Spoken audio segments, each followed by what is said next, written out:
Hello, everyone.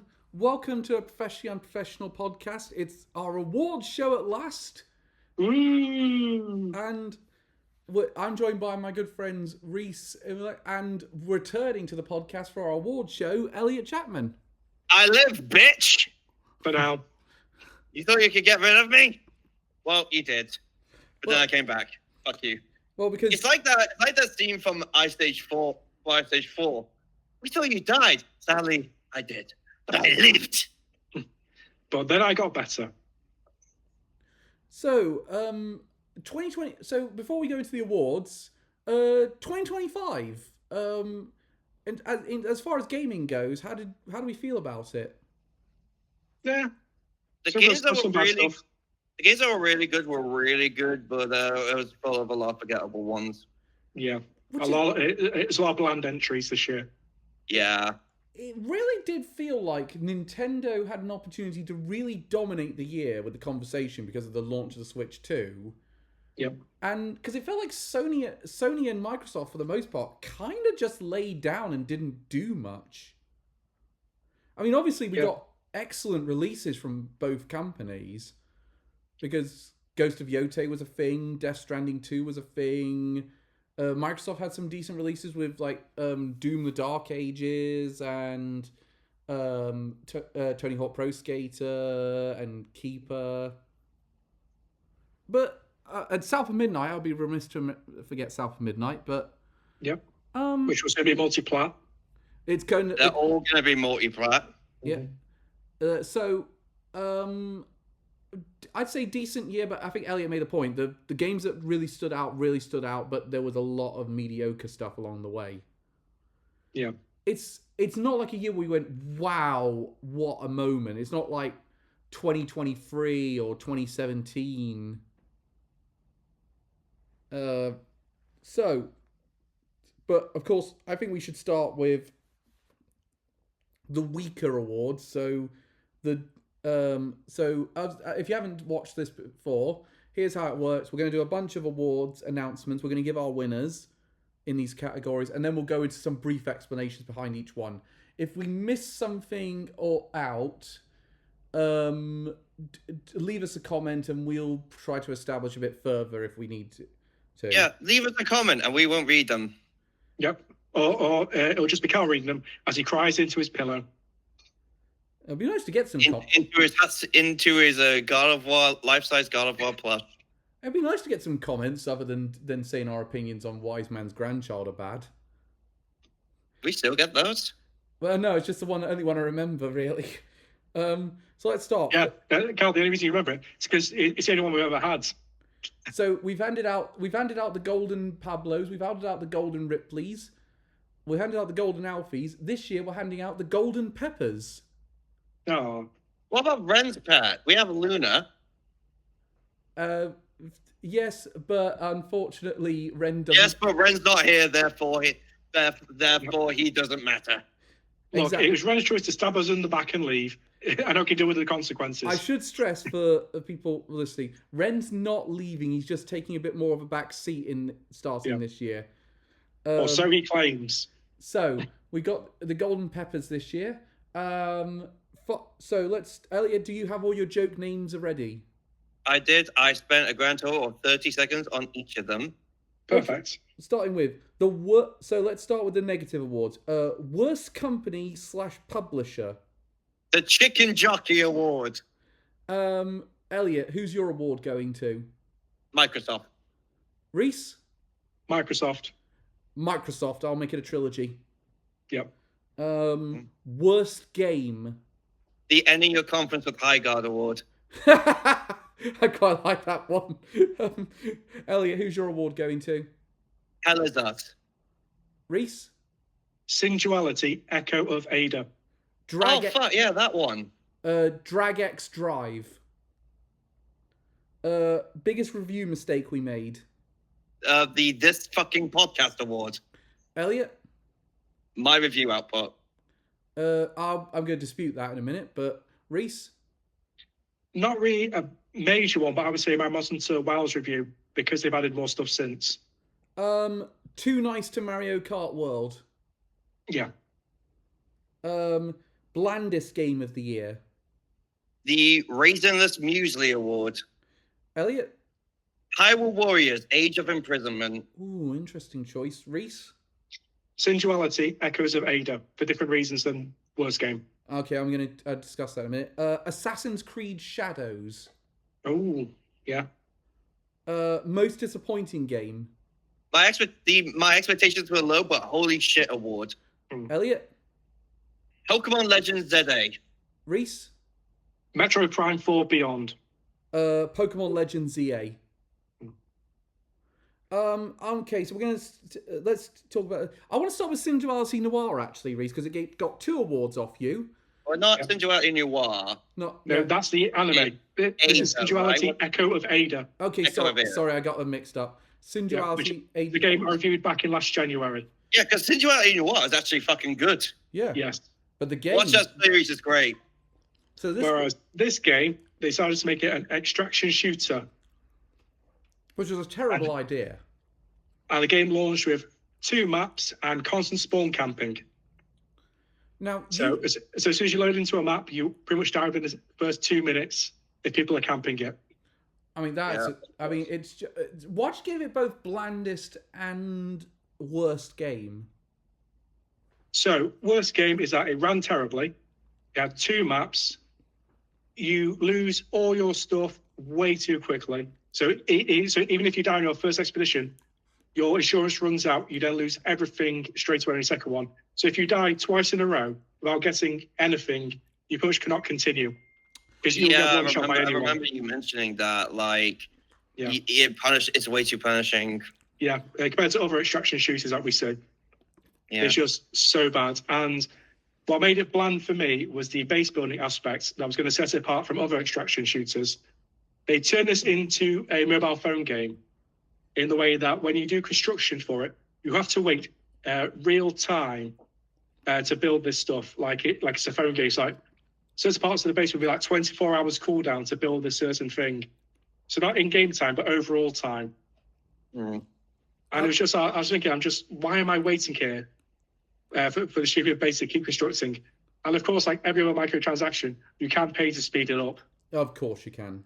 So it's literally just there as a time waster to gatekeep you from story progression. Then the game isn't free, I'm guessing. Yeah. Yeah.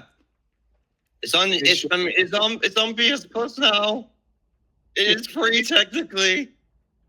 Yeah, and it had very bad season pass as well when the game launched. You said the game didn't run well launched as well, didn't you? Yeah, and as I was saying before with the season pass, it's pure pay to win. Because if you buy it and then pay to skip up the tiers, you get access to some of the most powerful armor and weapons in the game from your first launch. So if you do that, you're just killing everyone on the map instantly. I can't just say I'm at least happy you didn't pick Elden Ring Night Rain for worst game, because I know you weren't a big fan of that. I have my problems with Elden Ring Night Rain, but it's still a competent game. It's just a game I'm not that keen on. That's fair. But I acknowledge other people like it. Whereas Echoes of Ada did so well, the player base dropped off a cliff within the first few weeks. Yeah, and I do acknowledge your flaws with Elden Ring as well, and I do get them. I just like it. Yeah, I think that's fair. Which is perfectly fine. Yeah.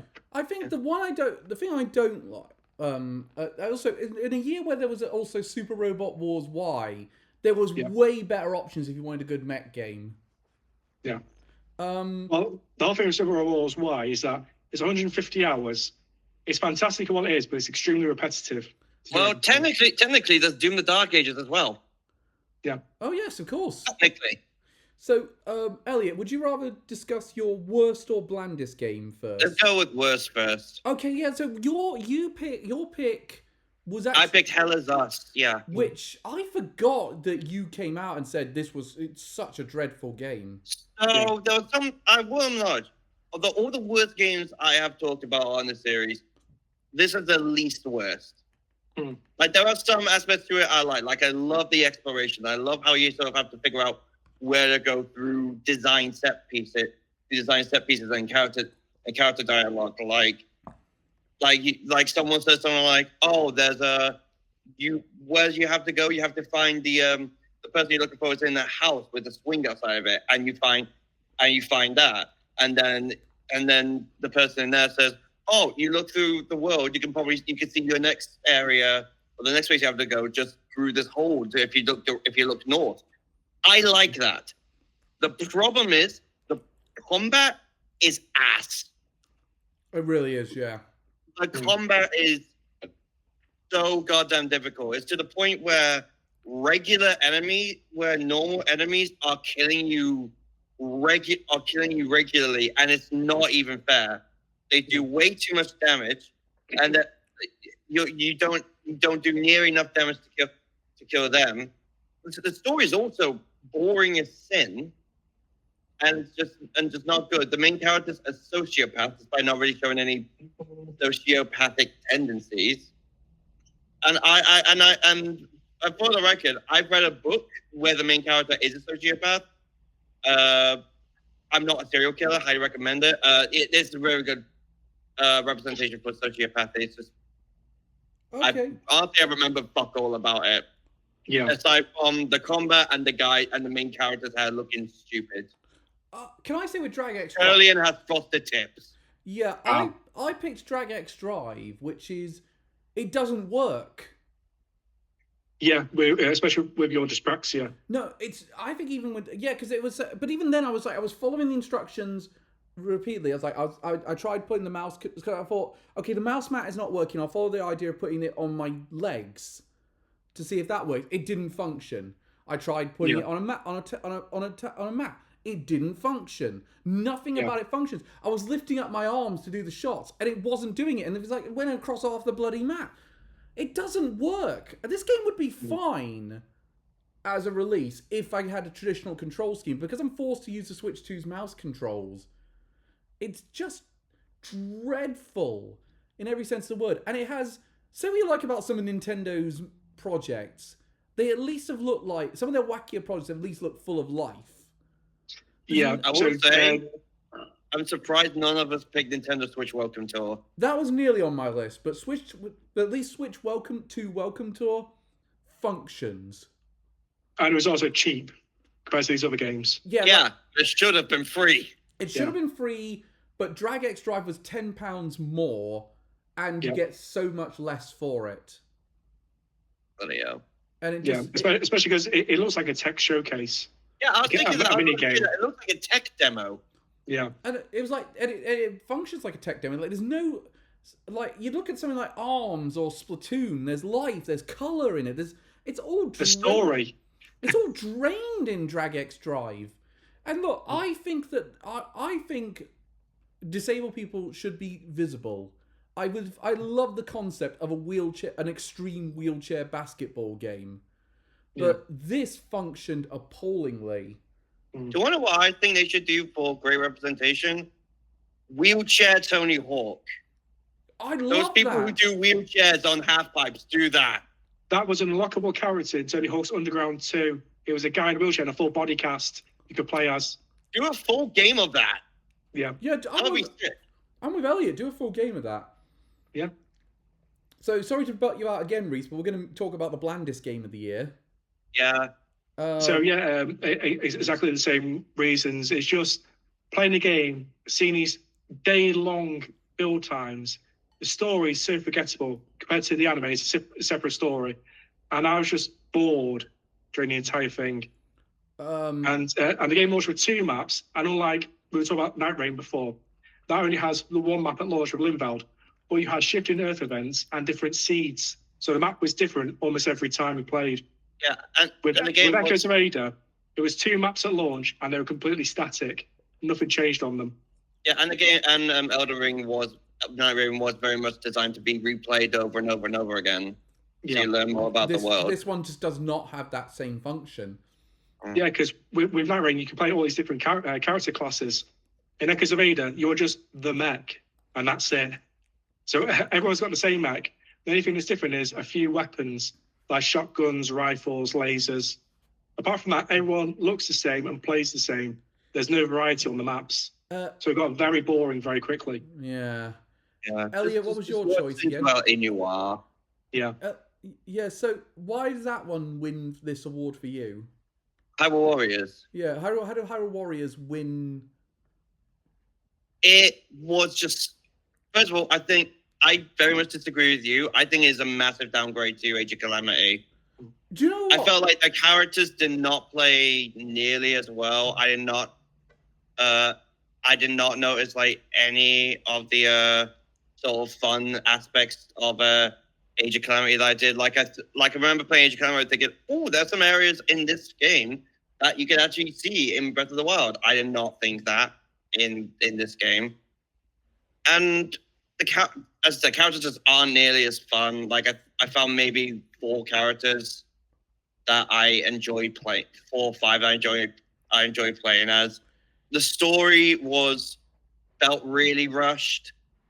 Like Age of Calamity, that felt like it had a more longer design story, and that was like a spin-off alternate timeline game as opposed to this, which is actually meant to be canon. I don't get why. And the combat is just a slog. I play on normal mode. Every enemy has way too much health. Yeah, I agree with you on that one. Like I originally played the game on hard mode because I often play those games on hard mode, and I have fun with it. Enemy's health was just so large. I just swapped down to another difficulty because it was taking so damn long. Yeah. I will say as well, another thing, I don't understand why the story is so rushed, considering we know the outcome of Tears of the Kingdom. We know what's going to happen. They're going to fail to stop Ganon completely. They're going to see them away for a while, but there's going to be kind of a sacrifice. Rauru and Sonia both have to die because they're not around during the events of Tears of the Kingdom. And the big thing... Oh, I thought it was just old age. And the big thing is going to happen to Zelda to make sure that she can still be there to be found. Yeah, and to turn into a furry. I was going to say, Scaly. She turns into a dragon, not a furry. Well, I was trying to keep it for spoiler free. Learn your Zelda lore. But so because I actually. Because that was one of the most amazing moments of Tears of the Kingdom for me, was discovering that one of those dragons was Zelda. Yeah, and you don't see that in this game. I know, it's like, this is one of the most climactic moments of this part of the timeline, and they skip it. Yeah, the one thing I can really say that I thought, oh, that's cool, is that we actually learned who the fucking sages were, because they were just people in masks in Tears of the Kingdom. Yeah. Yeah, but that was where they were coming into a bit of an issue, because with doing the Breath of the Wild version of this thing, we had a lot of characters that people really grew to like. Like, people really liked the champions.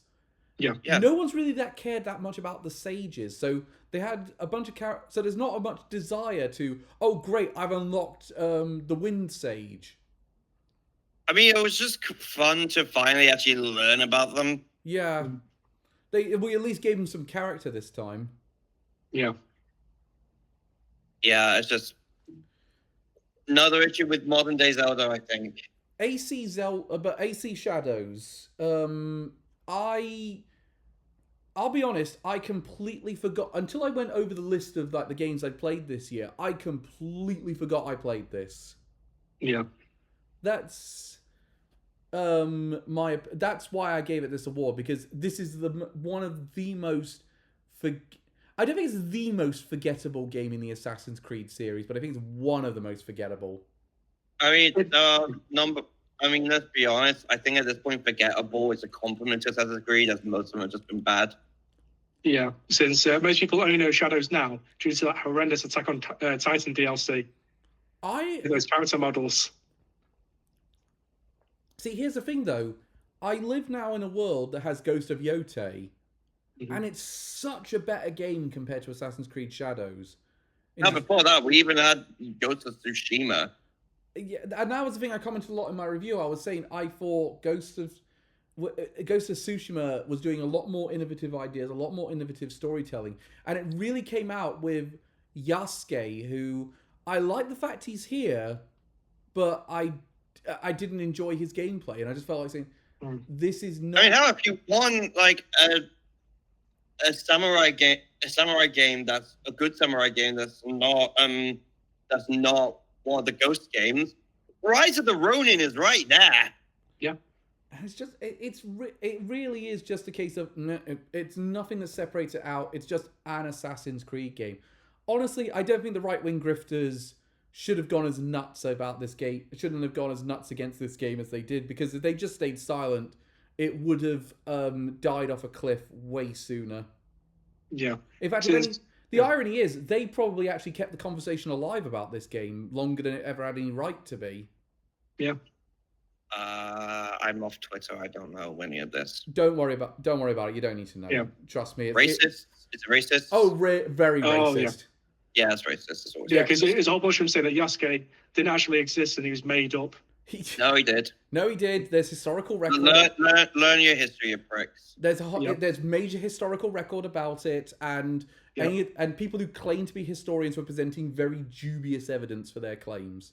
Yeah. I will say the difference was it was racist. It is pretty much the definition of nice arguments. Then why don't you back it up with a source, Reese? Yeah. My source is that I made it the fuck up. Thank you. The irony, I like the fact that it was weird because with Assassin's Creed Shadows they got both racism and sexism out, and with Ghost of Yota they just stuck with the sexism. Yeah. There were actual female samurais, guys. Calm down. Yeah, no, they were. It's woke. I actively looked it up because I was curious if there were female samurai. Yeah, there were. Oh, and for the record, there were, and they were absolute badasses. Oh, by the way, Elliot, I think we need to stick up for the lead actress in Ghost of Yota while we're at it, because she's gotten so much shit on the internet since they released that game. What for? Being existing. Yeah, because apparently she's not pretty enough as a main character. And why abuse a voice actor for that? Exactly. Yeah. So I would say right now she gave, in case it doesn't show up in the next category, she gave an amazing performance and was a real highlight of the Game Awards. Yeah, because everyone was celebrating Jennifer English winning Best Actress. She was just sitting there eating popcorn. Yeah, I'll be Ghost of Yota buckets. She brought. One second, I'm just gonna double check the voice actress's name. She's also been on Dropout as well. Yes, as a panelist. I thought that was amazing that she'd worked on Dropout. Yeah, it's like that's a hell of an upgrade in terms of also major props to Ghost of Yota actually for having a racial accurate cast. Yeah, exactly. All the cast are in some way of Asian descent. Yeah, no, they did a very good job with the cast. Everyone's performances are great in that game. Erika Ishii, you're awesome. You did a great performance. Keep up the great work. Okay, let's do the last category before we actually have crossovers. Biggest review mistake we made. I'm going to dispute you, Elliot, because I think... My review output, yeah. I think given everything that's happened this year for you, you've done a pretty good job doing as many reviews as you have done. Yeah, I did not do... In all fairness, I never think I put out enough, but I think this year was especially bad. Yeah, well, as I say, I'm going to tell you the truth. I think your output was fine, and you did a really good job when you did get reviews out.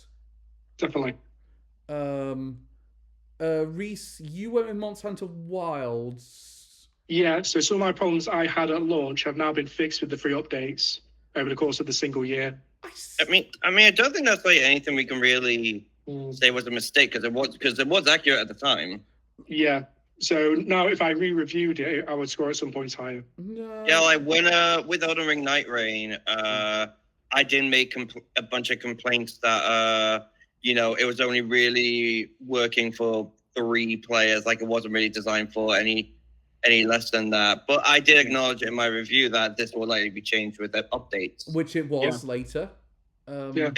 So I don't think like talking about how a game was at the time is really a negative. I can really say. But apart from that, I don't really have anything else I can mention. I stick by everything else. I looked at my review for Mario Kart World and I went, why did I give this thing a 9 out of 10? This should have been 8.5 at absolute most. Yeah, I'd say in the 8s. I think 9's probably a bit too high. Yeah, I think I was so enamored by the fact we had a new console launch that it kind of blinded me to some of the errors that were in this game. Like, there are some really good points about Mario Kart World. Like the Knockout Tour is fantastic of a mode. Yeah. There's no denying that. Some of the course design is great, and it looks amazing. Yeah. The issue I had was online multiplayer, not being able to select free-lap tracks.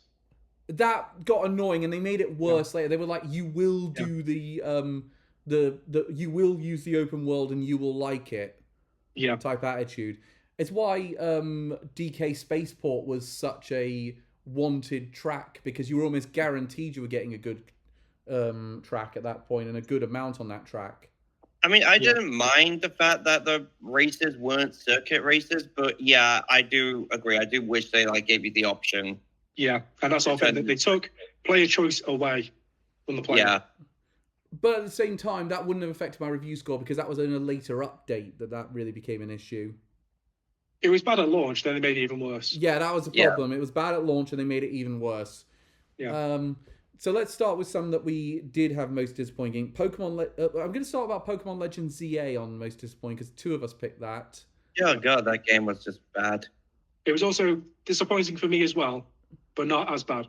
Yeah. I'm going to say the reason it's the most disappointing game for me is, and this is coming from someone who likes this game, I should point out. I like Pokemon Legends ZA, but I will freely admit it's a weaker game than Legends Arceus. Here's the thing. I love Legends Arceus. I think that's the best game Pokemon have made in years. So yeah. I think it's just super fun. I love the open world. I love going around catching Pokemon. The art style is also fun. It's just a better open world than Scarlet and Violet did. Also, the art style in Legends Arceus is really good.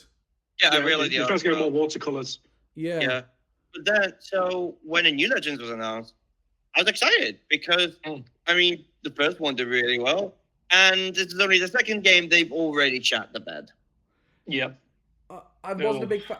I'm still not a big fan of the Xenoblade style combat. Oh, I hate that. I hate the new combat system because it's not like much strategy. It's literally just press a button, wait, press a button, wait, press a button, wait.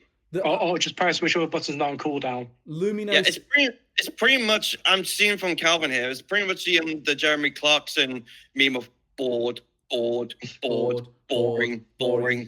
And there's also the fact that your attacks can get interrupted by environmental objects like benches and lampposts can block a fire blast. Yeah, and then the fucking trying to get. There's also the best way to grind is grinding the crystals, which I really hated. Yeah, because that was an absolute slog. And Nintendo didn't learn their lesson because they brought that back for Metroid 4. Crystal smashing. Onto that in a bit. Yep. Also, spoilers. And I know some people liked it. I did not like the wild zones. Yeah, the wild zones are a bit of a mix. I found at times they were too small, too difficult to navigate, and they just weren't that fun. Yeah. I'll say a couple of things in the game's defense. It's even more difficult to avoid the alpha Pokemon this time as well. God damn it. Yeah. I will say that a couple of things that they did do right. The alpha Pokemon is actually a good reason to catch them because they do get alpha exclusive moves this time. Shiny hunting was a lot easier in this time than in Legends Arceus for various reasons. And the DLC did help a couple of things out with the game. But I also think the DLC had issues because some of the points of that DLC, you have to have Pokemon that are level 100. You cannot get away. I would argue things in the game being improved by DLC is not a compliment. Same. Yeah, DLC, in my opinion, should be an extension to the game, making it better, not improving things in the base game. Yeah, because all those improvements are now locked behind a paywall. Most players won't have access to. Also, although some of the updates are not locked behind the paywall, like some of the new moves that the Pokemon get are not locked behind the paywall. Like you just have to have the update, and Raichu now knows Dazzling Gleam. Yeah. But it's just not quite there. Like, everything about it is interesting idea, not quite there. Like, and the game graphically looks like such a mess compared to Arceus. Oh, all the buildings are flat textures with windows and bars printed on them, or they're completely flat. Yeah, like Lumia City is not nearly as grand as like the entirety of Sinnoh. Yeah. And I'm pretty sure you can go into less buildings in this game than you can in X and Y in the original Lumia City. Oh my god. I think what they should have done is have Lumiose be the backdrop, but you're going to various different parts of Kalos. Similar to how it was treated in Legends Arceus. No. Do you want to know what they should have done? They should have done it like Monster Hunter. Lumiose is your hub area, and you and teams go out to catch Pokemon. That would have made more sense. Look, that would be fun. I would have really liked that. Which is what they also did with the original Arceus, with the base is Jubilife City. Yeah. You weren't here for our podcast on this, Elliot, but me and Reese actually, one of the things me and Reese said is we kind of felt like this game was made because they wanted a good excuse for why the Megas are back in Champions. Yeah. But having an entire game just to put Megas back in, I'm rushing it to do that. That's not good. I mean, I know. Put it in it. Just put Megas in Champions, for God's sake. I like it. I think they needed also the excuse for why the Megas are back in the trading card game as well, because there's been a big uptake in the trading card game since the Megas are back. Since when do they need a fucking excuse? And also because they had all the new Mega Evolutions as well to bring in. I mean, Shadowverse Beyond is doing a collab with Freeren. Do they need an excuse to do that? No, it's just doing a collab with Freeren. Just do that. Put it this way, I don't want the Pokemon Company to not make another Legends game, but I think they need to lean more closer to Arceus than to ZA. Yeah. Yeah. It's just Pokemon as a whole. They have something good and they fuck it all up. Yeah, because go back to Arceus, you have the fast and strong style for the battle system. That's completely been dropped in the sequel now. Yeah, I really love that in the new ones. I agree. That added a real layer of strategy to it. I actually thought this would actually be a good idea for the single player experience or even the competitive experience. I feel like I already had a bit of bad signs when I noticed that 2 of the stars were from Johto. Yeah.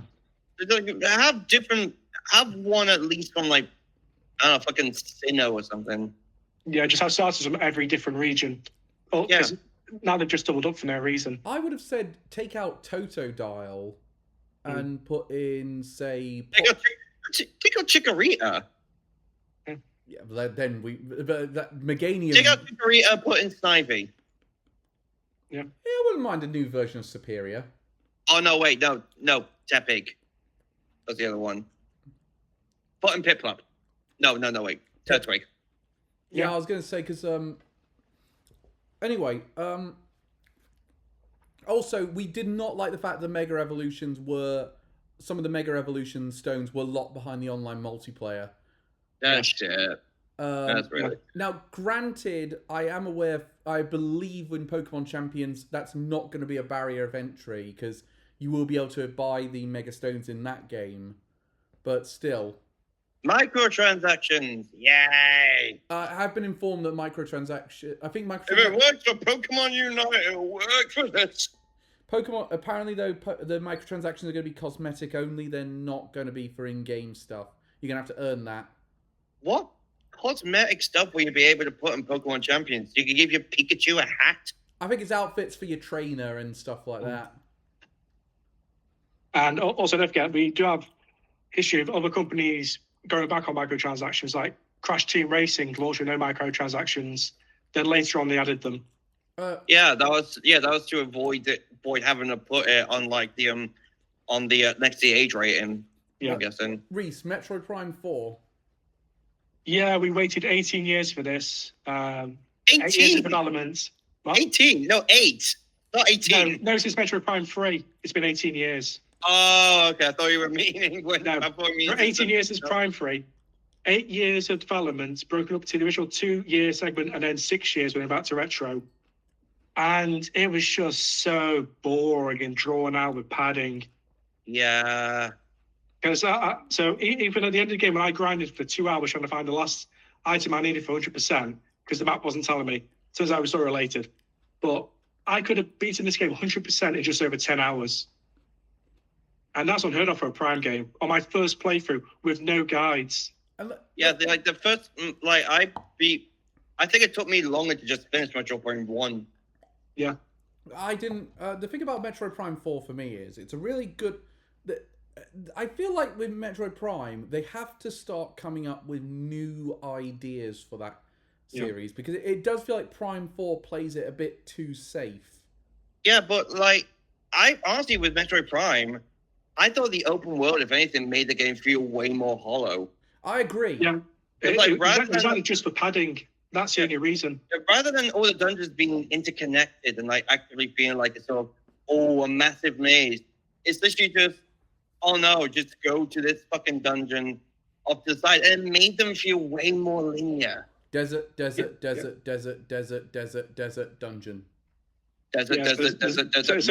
mushroom. So there's no fast travel. You have to traverse using the bike. Yeah. Combat on the bike is so limited. There's only 2 random enemies that can spawn. You have to smash green crystals along the way because they're mandatory. It just felt just bloating for the sake of padding out runtime. Yeah. Oh, and also when you unlock the new elemental shots, in the older games, Samus puts them directly into a cannon. Now she has to go all the way back to the Galactic Federation Ranger base to get the engineer to install them. So again, more backtracking added to a more padded runtime. I also don't think it helps. Yeah. I also don't think it helps that Metroid Prime already has a lot of backtracking in it, but it felt natural because they're like you're getting new abilities and opening new doors.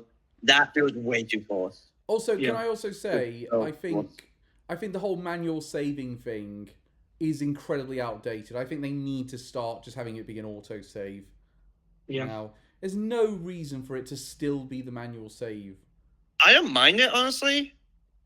I don't mind it too much. I feel like the save stations are fairly frequent.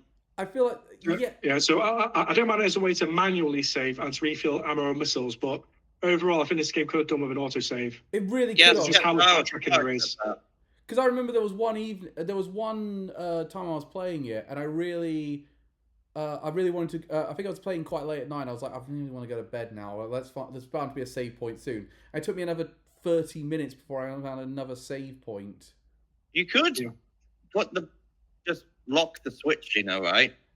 I know, but it was one of those things where I got so fixated on finding the save point that I was just like, I've got to get this save point done. I can't be. I want to choose. I not necessarily want to do this first thing in the morning when I wake up. Let's just get to this save point. It's bound to be like 10 minutes away at most, and then 30 minutes later, I was like, oh, finally. Anyway, worst company / publisher. We all picked Microsoft for this. Yeah. Because this is the year that Microsoft died. Pretty much. I'm not going to say died, but they definitely gave up for the most part. They are literally putting every game onto PlayStation 4 now. I knew Halo's going to PlayStation. We always said on these things we would never get. We always knew that's the give up moment. The second we saw Halo go to PlayStation. Yeah. But it felt like Microsoft for anything they did. It was like anything they did decently this year. Like some of the good games were all right. It felt like they made like 5 errors. It was. And of course, the biggest one now is going all in on AI. And of course, the layoffs they had were not good either. Since we found out earlier in the year, the heads of Microsoft now said 30% of all code is AI generated because they've been firing developers. Oh no! That's going to get worse. Something's bad when there's an entire article just on layoffs this year. Yeah. So Microsoft been firing developers, replacing it with shoddy AI code. That's why majority of the games run terribly on PC now. Yeah. I just looked it up. They cut off. They cut over 15,000 jobs. It felt like this last year across multiple rounds. It felt like the one in July specifically was 9,000 to invest in AI. Yeah. Let's be honest. The best thing Microsoft has done this generation has been Hi-Fi Rush, and they gave that away. Yeah. Why? I've tried to be as pragmatic about the company as possible. I'm now at the point saying, I'm sorry, the leadership has to go. Yeah. Not to mention the increase of the price of Xbox Game Pass, which, let's be honest, is the only thing they have going right now. Yeah, and the reason the price has now doubled. And in the UK. I think the fact that it's now more expensive than PlayStation Plus Premium. Yeah. Can you tell another thing about it, which is that Microsoft's the fact that Game Pass is not working to the extent that they've had to raise the price, it's kind of proof of Scott the Waz's idea that the Netflix model does not work for video games. It does not. It really doesn't. Because gamers especially like to actually feel like they own things. I kind of think the Netflix model might work if you only had like smaller indie games on it. So like stuff you're playing for like 4 or 5 hours, like a couple of hours a day, like or multiplayer. But even then, in multiplayer experiences, most people only play like 1, maybe 2 online multiplayer games at a time. Like they're playing like Marvel Rivals, or they're playing Fortnite, or what. They're not going to be playing like 5 or 6 multiplayer games. They're not going to be playing 5 or 6 indie games at a time. It just isn't there, and I think they haven't. I think the companies haven't quite figured out this model isn't going to work. Yeah, and my whole issue with digital is that if your account gets deleted or suspended, you've lost all the money you've sunk into it. Put it this way, because you have no physical backups.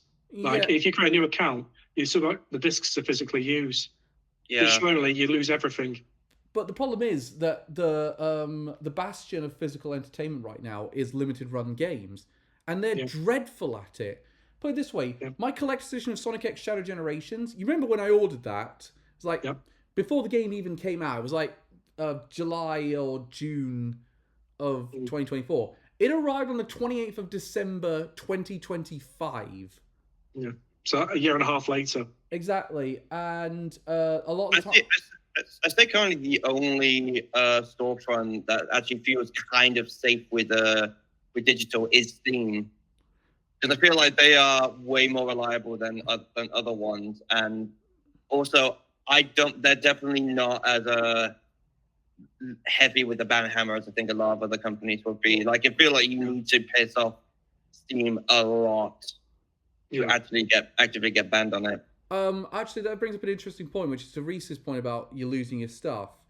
One of the things that I remember watching a podcast around the time Google Stadia collapsed, and people were and it was actually the subject had come up previously of what happens if Steam collapsed as well.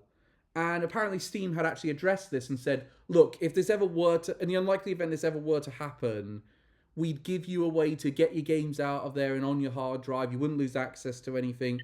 These purchases will still count. Yeah, and like Gabe Newton is like really sort of, you can tell he's really dedicated to like ensuring that the gamers are able to keep everything, to the point where he said when he eventually retires, he has given the company to his son to ensure that, and he is apparently going to like hold the same values as he does. I hope that's the case. I really, you say what you like about Steam. There are a lot of bad practices that go on there. I think they need to have much better barriers to entry for some crappy developers getting in there. But they've at least said no AI games are coming on.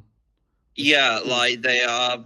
Yeah, like as I said, I think they are probably one of the best companies in the gaming industry as a whole. Yeah, definitely. Is that a hint to one of your awards later, Elliot? Let's find out. No, it's not. I mean, the other award is for releases, so I can't really pick that anyway. Otherwise, I would just be cheating. Steam, they have literally everything. Okay, let's start with. Let's move on to the next award. So we're going to do 4 awards before we go to our next talking. So we'll start with best voice acting performance. The new award, aka the least bad David Attenborough impression award. Elliot, who gets your award? Andy Serkis, aka Renoir from Clair Obscur Expedition 33. Reese? I wrote Digimon Story Time Stranger for various different voice actors. Any in particular you could think of? I really like the voice actor for Agiomon, but later story spoilers you've not got to yet, Elliot. Agiomon's really good. Really good one. I'm giving this to Andy Serkis for Claire Obscure Expedition 33 as well. Okay. For the record, with Digimon Time Stranger, I'm back in the present now. Okay. That's why I ended up. Best soundtrack. The local Garage Band Award. Elliot? Claire Obscure Expedition 33. Reese? Hades 2. Donkey Kong Bonanza. Ooh. Best update to a game through DLC or free updates. The Dick Enhancement Surgery Award. Elliot? Liza P. Overture. Reese? Monster Hunter Wilds title updates 1 through 4. Marvel Rivals, various characters and stages and quality of life updates. Finally, best multiplayer experience. The Only Competent Teammate Award. Elliot? Elden Ring Night Rain. Reese? Monster Hunter Wilds. Kirby Air Riders. Of course. So I'm going to start with the voice actors. So we pushed you for Agiomon, Reese. We are going into spoilers. Wait, is it pronounced Agiomon or Agiomon? Because I'm playing in Japanese stuff. They all pronounce it Agiomon. Yeah, it depends because it's based on the Greek word for Zeus's shield, the Aegis. Yeah, Aegis. Yeah. Yeah, so it depends how you pronounce it, English or Japanese. Yeah. So I tend to pronounce it the way everyone else does in the West. I just know because it's Aegis is something that's used a lot in anime, and I watch all of it in Japanese dub, so I just know it's Aegis. But yeah, I know it's Aegis. Yeah. So yeah, I was super impressed with the first game I'll mention later on, but yeah, without going too far into spoilers, he has one of the best character arcs in any Digimon game. Oh damn. Yeah. And the performance presumably does do a good job with it. Yeah, especially later on when the story ramps up. By the way, I think we need to therefore get... Me and Elliot are actually in a bit of a position on this one because we've got to avoid spoilers as well. Yeah, I have to hold off even more because I've actually beaten the game. I know where a character goes. I'm close. I'm very close to beating the game. How far are you? From what I've looked this up, apparently I'm like 2 hours away from finishing it. Have you beaten the Paintress yet? They took me a while, but yes. Okay, you are yeah, okay. The thing is with Claire Obscure, there could have been so many people that could have gotten this award. Obviously, there's Charlie Cox, who played Gustav, Ben Starr, who played Verso, Jennifer English, who played Mael. But then there's also all the characters who played Ciel, Lune, SK especially. I love him. But yeah, it's fucking Andy Serkis. And it's a particularly good villain role for him. Like, it's a lot more subtle than when he's played villains in the past. Like, yeah, Andy Serkis does tend to play not incredibly subtle villains, but he actually plays quite a good one in this one. Yeah. Yeah. I will say, I'm not going to say this is his best role. I do think I do prefer him as Gollum in Lord of the Rings. And of course, there's this amazing role as Caesar in the Planet of the Apes trilogy. Yeah, but this is one of his best. He is absolutely fantastic in it. Yeah, he absolutely nails it. The one thing you say about Serkis is anything he's in, he gives 110%. Yeah. Yeah, especially because he even had that role in Andor as leader of the prison faction. Oh no! I was thinking his role in Black Panther. Yeah, that as well. As Claw. Oh. Yeah, he was good in that. He was really good in that. Oh, and he was great as Captain Haddock in Tintin. Like, it's really hard to recognise it's him for ages. Yeah, and also he's doing the audiobooks for Lord of the Rings. And he's really fucking great with them. Yes, I've heard some excerpts of that. He's really great at it. It's just awesome to hear him do the Gollum voice in the stories. So speaking of which, he's going back for the new Lord of the Rings film that's focusing on Gollum. Oh, yeah, The Hunt for Gollum, which I'm not sure about. Me either. Like, I'm happy Andy Serkis is doing it, but fucking hell. Yeah. Well, Expedition 33 also won Best Soundtrack off you, Elliot. I mean, very good choice. Man, like, yeah, the soundtrack to this game was fucking heavenly.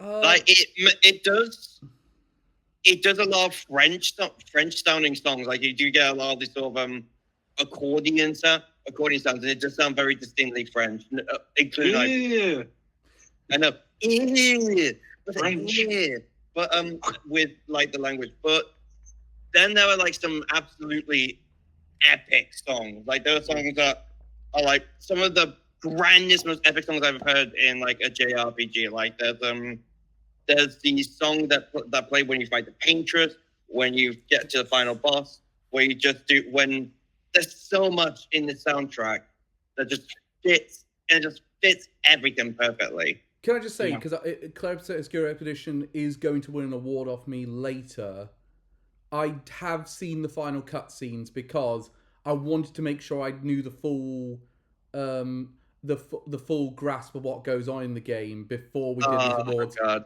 god! If you need a hint as to what the final cutscene was like when I got to that bit, I literally thought, "Oh my god, no, don't make me!"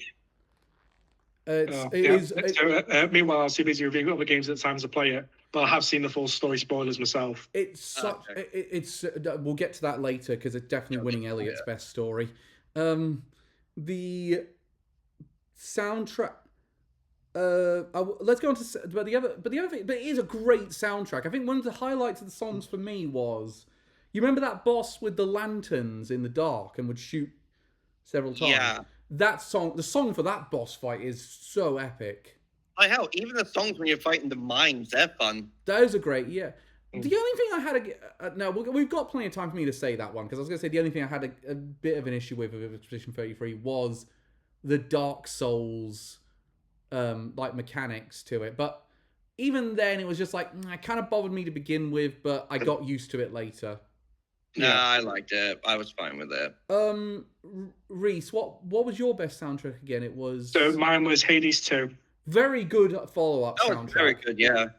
Yeah, so it doesn't quite reach the heights of the original game, but I still really enjoyed it, that soundtrack. Yeah, I think my problem with it is it replicates the first game soundtrack a bit too much.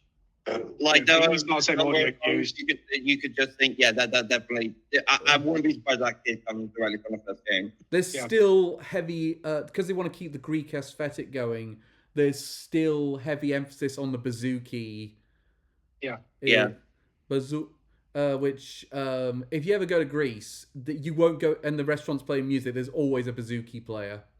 Yeah, but I mean the soundtrack for Hades 1 was great, so I'm definitely not going to complain. Also, Skiller, all three songs by Skiller and the Sirens are fantastic.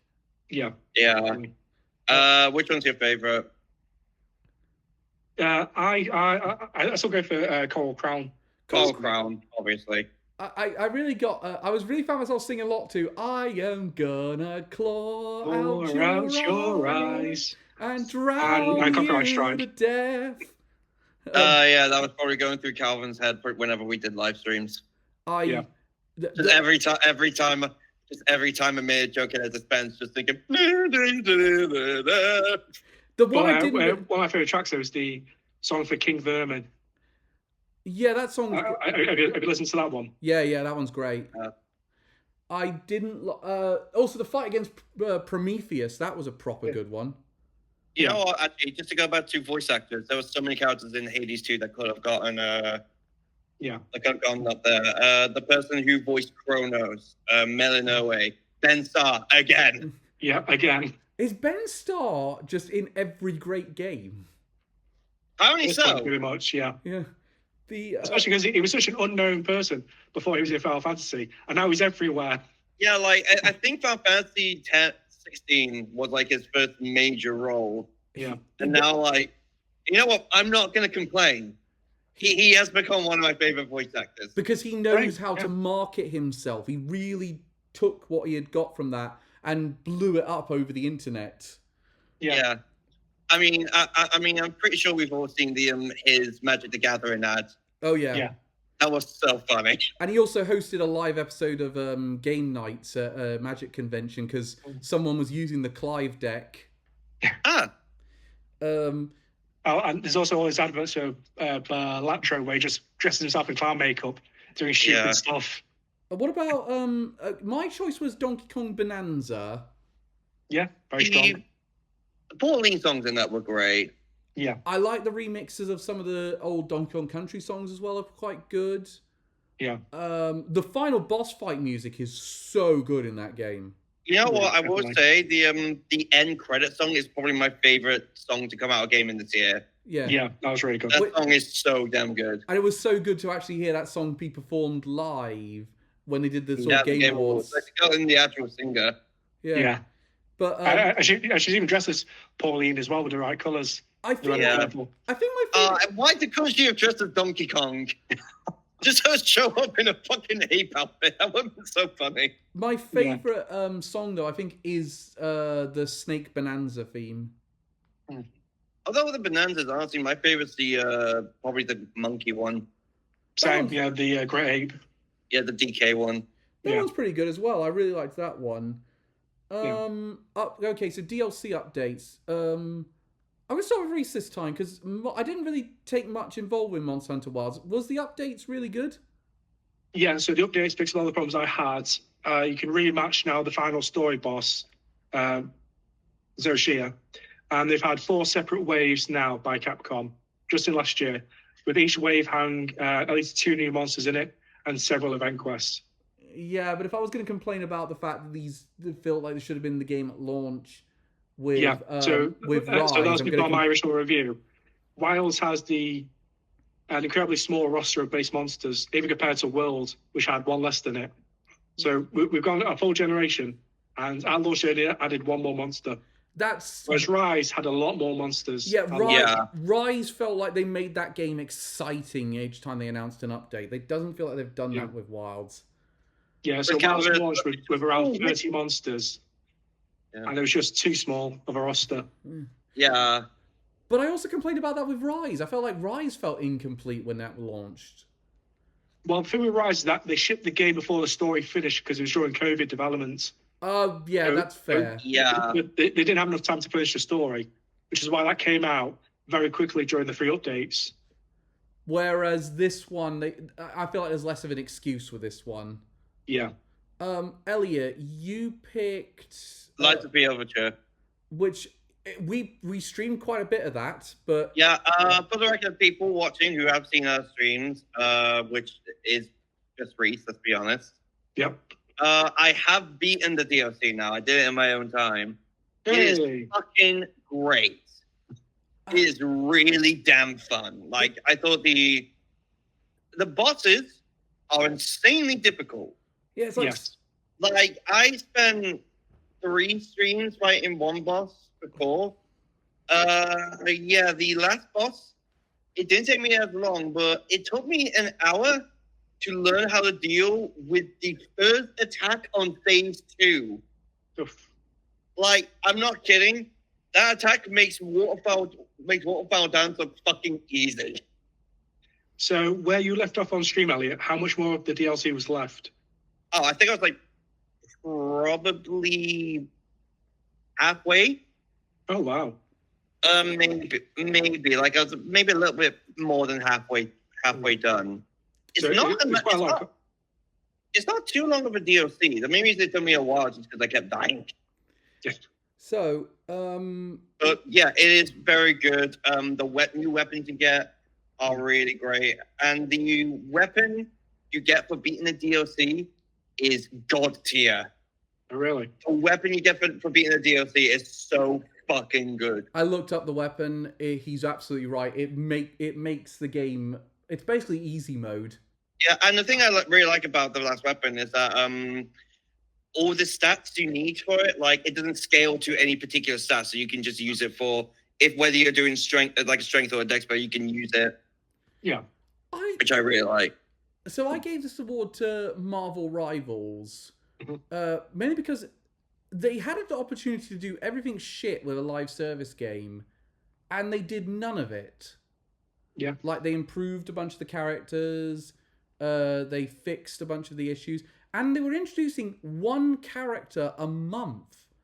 Yeah, like that was an insanely good turnout. Especially compared to something else like Overwatch 2, which took like several months for one character. Yeah, and I should point out that Marvel Rivals currently has more characters than Overwatch 2 now. Yeah, in a single even though year. that released earlier. It obviously recently got its most concurrent players on Steam with the release of Deadpool. Because of course it did. Yeah, of course. But I'm looking. So I'm hoping that the devs will keep this going for the new.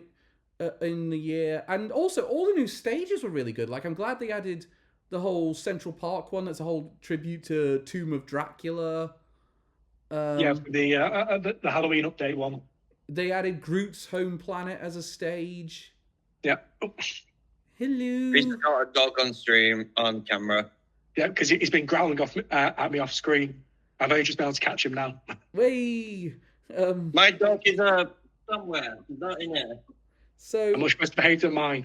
And I wouldn't be able to pick her up anyway. She is too heavy. Well, we talked a little bit about Elden Ring Night Rain because it's my pick for best multiplayer. For best multiplayer experience. So let's go a little further into it, Elliot. So as I said, I will acknowledge Reese's issues with the game, like the fact that the game's on a set time limit, so you need to have like a lot of time to be able to play it, and it can be very demoralizing if you like get to the Night Lord and you fail like instantly. Mm-hmm. It very heavily relies on how good the other players are. Yeah, which is my big issue on PS5. Yeah, because apparently, from recent experience, all PS5 players are dicks. Yep, and just to say that I did play the game. I even got the platinum for it. I was terrible from start to finish with PS5 players. Can I? Yeah. Meanwhile, I ran terribly. I've had I played on PC. The players were a lot nicer. I actually had a lot of fun with a lot of the players. It's more Elden Ring.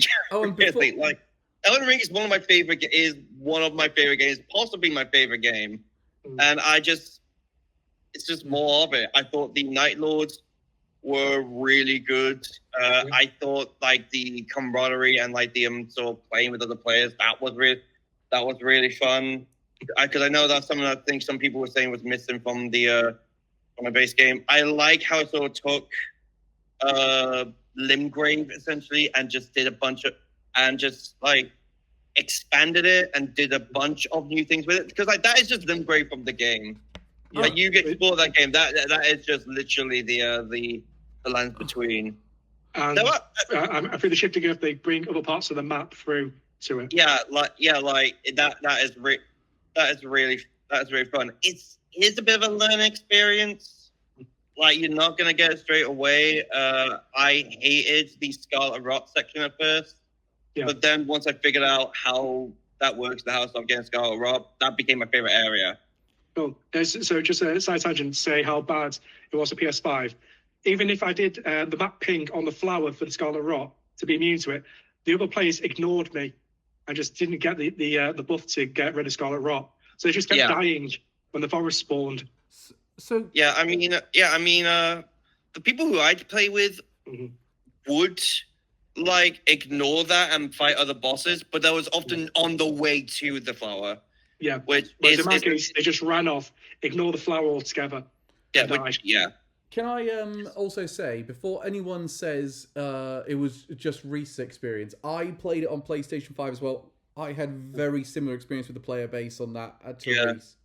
Yeah, I mean, it even got so bad on some runs, instantly die and then AFK for the entire match. Yeah, there was one thing I could think of that I think could really improve the experience, which is the ability to join already existing games. Yes. Like, so, like, you can go partway through a game. Like, if it's on the second night, start at, like, a higher level. Like, I don't know, say the level of same level as the lowest level player there. Yeah.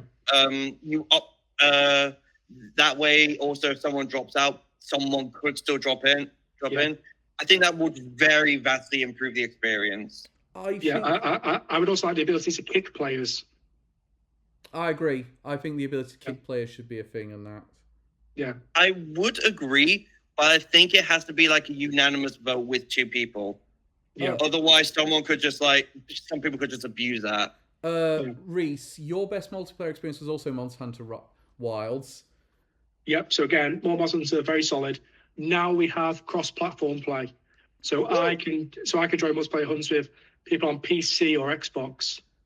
I'm glad which was really good. I'm glad that's a thing. My biggest problem with Monster Hunter Wilds was the fact that I did prefer the way they handled multiplayer in the Rise games. Again, as good as it. Oh yeah, but just to say, because Wilds is very much World 2.0, so all the systems are in place in World have now carried over, whereas the Rise team were the old team who did the other handheld version, so like Generations Ultimate, 4 Ultimate. Yeah. That's that team doing Rise. Okay. Whereas there's always 2 teams on development for Monster Hunter. The thing is, I much prefer joining other people's hunts in Wilds compared to start launching them myself, because I could go halfway through a boss fight, have died at least once, and only then have I got the person coming in to assist me. Yeah. I mean, I always just started multiplayer matches myself. Because I just like fighting them, because I like to fight the monsters, and there's often people joining them. But at least when I was playing Rise, I didn't play Wilds. Yeah. So I picked Kirby Air Riders, which very strong competitive multiplayer with the city trial. Yeah. And now it's expanded to even more players. Yeah, 16 players. It's unbelievably good fun, that city trial mode. Yeah. Just don't play it handheld mode, otherwise with 16 players you'll get a lot of frame rate drops. Yeah, I didn't expect that. I have noticed that, yeah. But to be fair, if you've got internet access to do that 16-player online multiplayer Kirby, you've most likely got the Switch 2 docked. Yeah. It's and even some of the other modes, like I did the Top Ride mode that was on at Christmas. That event, and that was good fun. I really enjoy Air Ride. I played an Air Ride mode where, and I'm not making this up, we got joint first because we were down to the exact same millisecond of crossing a line. Yeah. And it's really fun to experiment with different cars and characters. It's a really good It's just a really fun game. That's one of the reasons I put it on the list, because I think of all the ones, it's been the one where I've most been like, yes, I need to go online today and do at least one city trial mode. I cannot comment because I've only played the road trip mode. Yeah. Road trip is really good. I've enjoyed the road trip mode. Yeah. Although my problem with road trip mode, you have to do it at least twice to get all the endings, since you're locked out the best ending on your first playthrough. Okay. I have only played it once. I played as Kirby. Okay, let's move on to the next lot of awards. Yep. We're going to do 4 again. Most surprisingly enjoyable game. The Calvin's Pokemon Exploits Award. Because he's been doing surprisingly well, apparently. Elliot. Bleach, Rebirth of Souls. Reese. Kirby Air Riders. Death Stranding 2. Best graphics and art style. The Mouth Agape Award. Funny. Elliot, who's your pick? I know I am. I picked Ghost of Yotei. Reese? Hades 2. Death Stranding 2. Best company / publisher. The Least Amount of Controversy Award. Elliot? Bandai Namco. Reese? Nintendo as a whole. Team Cherry. They released one game. Yeah. Yeah, but they did it. But I thought that their handling of their customers and their backers was particularly good. Best re-release / remaster. The Unwanted Live Action Remake Award. Elliot? Cyberpunk 2077 Switch 2 Edition. Reese? Xenoblade Chronicles X Definitive Edition. Tears of the Kingdom Switch 2 Edition. Okay, let's talk about the surprisingly enjoyable games first. So, we'll go to mine last because it ties into the other award. Yeah. The one off me. We'll start with Elliot. Interesting you picked the Bleach game. Why did that surprise you? Was you surprised you enjoyed it as much as you did? Well, I feel like they've been playing games that have been doing the Naruto Ninja Storm formula as of late. Like we played the Demon Slayer one that came out a few years ago, and from what I've heard, a lot of people are getting tired of them, and they have not been very good. I'm in that camp. Like the Jujutsu Kaisen one in particular, I remember hearing was bad. So when I played this game, I was thinking, okay, it's probably going to be a bit the same. I've been getting into Bleach this year, why not? Yeah. And I played it. And they did a lot different, actually. Like they did a crap ton different to the Ninja Storm games, and it was really fucking fun.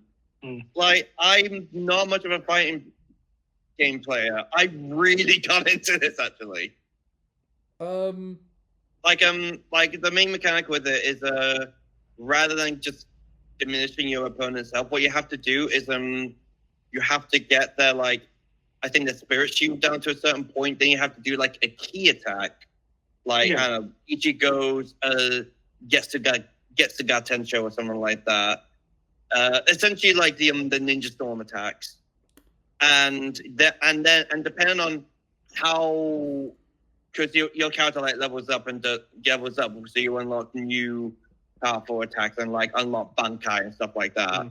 The further in you get, the more points you take away from the overall spirit shield. Yeah. So each player starts off with 9 points, and it takes it down slowly when you do each one. That's such a fucking cool mechanic, and it just does something different that a lot of other fighting games don't do. And it works super well, and adds a bunch more strategy and making you decide what characters you play, and it's just so much fun. Just a ton of fun. Reese, you went for Kirby Air Riders. Yeah, so I was a big fan of the original game back in the day on the GameCube, and I was very limited. And now Sakurai's taken that original game and expanded it more in every single way. Yeah, this feels more like an expansion rather than a sequel to Kirby Air Ride. I would say it's more like a sequel, because don't forget, in that original game, there was only 4 characters originally, Kirby in different colours, Meta Knight and King DDD, but they came with locked vehicles for them. So technically 6 characters, but 2 were vehicle-based. Whereas now, you've got characters, the entire franchise based on it. We've got 9 new air ride tracks, plus the original air ride tracks also got brought over. It's just a ton of content. The new story mode I thought was good. Especially that show ending where it just goes absolutely ballistic with the story mode. Oh, wow. Yeah, that's it. So have you got the show ending, Cal? Not yet, but I've seen the cutscene. Yeah, it's Sis Child, we said before, has been expanded. New mini games have been expanded. It's an improvement in every single way, and I was extremely surprised with how much they've changed and improved it. It's just a lovely game, really, I'd say. It's just so fun to play, pick up and play. The controls are still as simple as ever. It's 2 buttons. So, to move on to my one, because it goes into 2 categories. We'll move into the other category as a result. Yeah. Death Stranding 2 is... you know me, I've liked the story of the first Death Stranding, but I thought the gameplay wasn't there. This time was completely different. They give you access to much more stuff way sooner, and that drastically improves the game. And as a result, I was really able to just get into it. I really liked my time with Death Stranding 2. Yeah. It's, and graphically, it looks amazing. It looks like they've really updated those motion capture models of all the actors in, like the Norman Reedus and Leah Sado and George Miller. But it just is a gorgeous looking game. Like, if you want a game that's pushing the PlayStation 5 to its limit, Death Stranding 2 is the one. It is probably one of the best looking games on the PlayStation 5 right now. Yeah, especially because they used the Horizon engine from Zero Dawn for the original and this game. Yeah, the Decker engine, I think it's called. Yeah, and it just looks beautiful the way they pushed it. Yeah, and especially considering that they have to do a lot of more different environments this time. Yeah. But of course, any game where you're going across a post-apocalyptic boulder field to deliver a pizza to a VTuber, that's going to be an interesting afternoon for you. What? That's a genuine mission. Oh, and the pizza maker's played by the original director of Ghost in the Shell. Yep. Well, I mean, Saints Row 2022 had a mission where you picked up donuts for your crew, so I guess you can do anything. Yeah, no, but I will say, based on the ending of Death Stranding 2, I don't think we're going to get a Death Stranding 3. It does. I mean, Kojima's already doing that OD game, and he has another game that he's working on after that. So I think he hasn't got time for a Death Stranding 3. I think. Can I please make a request? Please be in New Zone of the Enders. Yes, one of the best mech games. That will be. Yeah, legit. The first Zone of the Enders is my favorite mech game. I can tell you, it's not another Zone of the Enders game. Yeah, unfortunately. But he's working with Columbia Pictures on this one. Home Alone, the video game. I will say. Directed by Hideo Kojima. I will say. No, we see Donald Trump reprising his role from Home Alone 2. Donald Trump is one of the wet bandits. I'm looking forward to when we see. What's so wrong with him? Wettest bandit. Graphics. Elliot, what did you pick? Your top one was Ghost of Yotei. Ghost of Yotei, which is a very good looking game. There was so many moments in the game where I was just gobsmacked about how amazing it looked. Like the first scene where after you beat the snake, where you're riding, you just see the field with Mount Yotei away, like in the distance. I just saw that, just like, holy fuck. And then of course there's Cal streams where you can't see anything because it's too dark. Yeah, and like the character designs are immaculate. I think there's so much detail in like the fabric and the armor, and I think it's just such a fucking the use of colors as well. Like the idea that you riding through the white flowers is like speeds you up, and it's so easily found. It's just such a good looking game, and also in performance mode, it still looks fantastic. Yeah, like the most you miss is like a couple of details, and yet it still runs at like an amazing 60 FPS. And I will say as well, it does feel rather interesting. Sucker Punch did a very good job spending that time between games to get the most out of the PlayStation 5. Yeah, and it does feel rather interesting that you and I both picked PlayStation 5 exclusives here. It feels like these studios really are starting to get the most out of the PlayStation 5 in terms of its capabilities. Yeah, they really are. Like, they're just really good. And notice how both of these games look great without needing the PS5 Pro as well. That's what I found interesting, because we don't have PS5 Pros, but both of these games... So we can't talk about the PS5 Pro enhancements for these games, but these games still looked amazing. Yeah, these two games don't need them. Yeah, you don't need the 700-pound disk driveless Wi-Fi router. In fact, with Metal Gear Solid Delta, it actually made it worse. Yeah. As again, I'm surprised the PS5 Pro blends both graphics modes into one, so you don't get the option. That's the game I'm a bit surprised they didn't get biggest disappointment, if I'm honest. Because it's still a pretty decent version of 3. I can't knock it too much. Yeah, so pretty much everything's the same or improved except the frame rate on Pro. Let's talk about then, Reese, you went for Hades 2.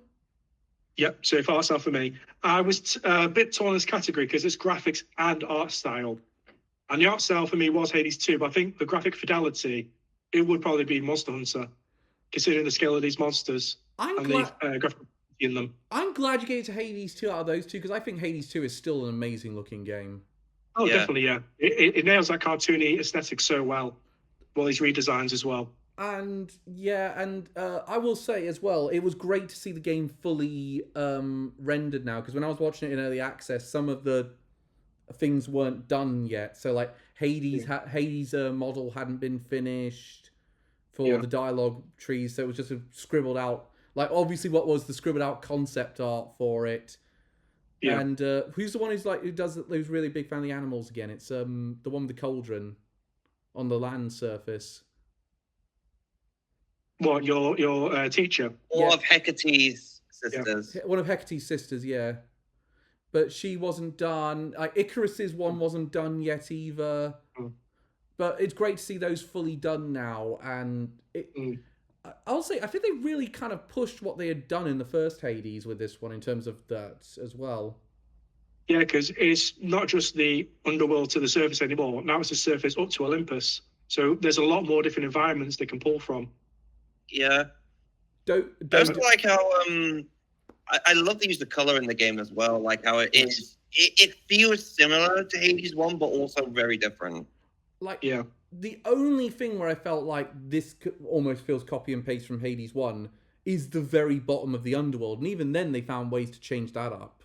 Yeah. But even then, it is the underworld. Yeah, exactly. Like, that is literally just meant to be the exact same place as in Hades 1. Also, I think the first time you get there, it feels like such a huge moment for you. It's like, oh, thank God, I've got some familiarity. This is something I recognize. And you realize, oh no, it's been this place that I loved in the first game has been completely ruined. Yeah, which was me on my third ever attempt. I managed to get to Kronos. Yeah. Well done. It took me like 20. So I got to about 10 HP. So I was looking around, soaking the environment, and instantly died. Yeah. I was I just spent way too long on the fucking Siren Sisters. Elliot, you went for best company. Bandai Namco, because they made some really fun, good games. Yeah, like they had some really good releases this year.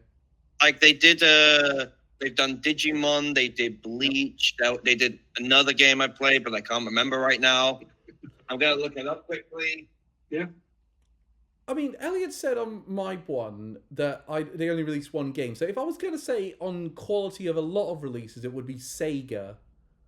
But I felt like I wanted to give it to Team Cherry because they had been so good to their backers. Oh yeah, they did Night Rain. Yeah, well, not so good because Team Cherry pretty much was radio silent for at least 6 years. Yeah, okay. Of a 7-year development window. Yeah, let's give this. I'll give it to Sega then. Sega probably makes more sense. Yeah. I mean, yeah, they did have some. They did have some Bandai Namco did release some games that were iffy. Like they did release Little Nightmares 3, which wasn't received too well.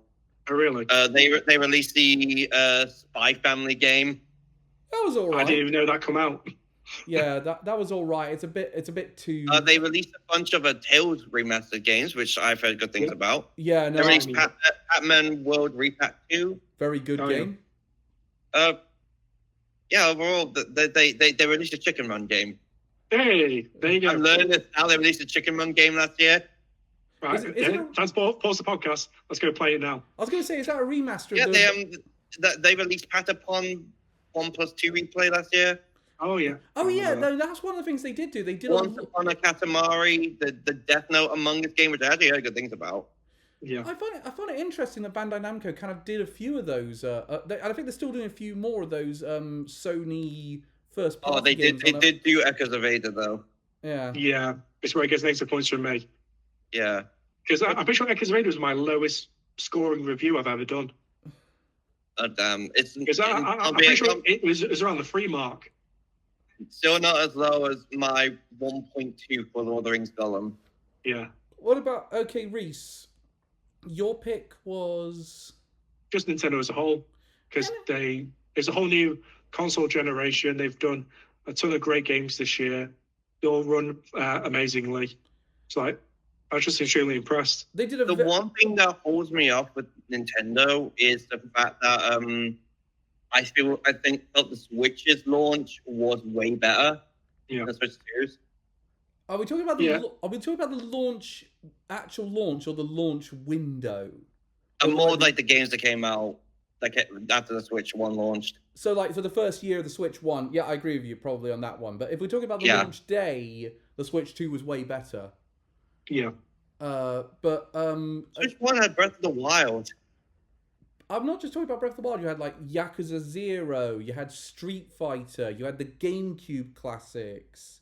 Yeah. I think the one thing that held me back from the Switch Nintendo this year is I felt like they were a little heavily, which is going to come in really embarrassing for the next category. They were a little heavily reliant on Switch 2 versions of games. Like they were all really good. Like Kirby was good. I think also they have started to become a bit more scummy with business practices as of late as well. It's not as new as people think it is, but it's more they are going back to some of their ways that haven't really worked. That have not. Yeah, it's not. It's stuff that was around in the Switch 1 days, but it has become more prominent. If you ask me. Okay. Well, I mean, I think this year we got the remake of Donkey Kong Country Returns. Which now has been fixed. Had a patch last night. Yeah, they literally at midnight released a trailer saying, "Oh, by the way, here's an update, and you can play as Dixie Kong."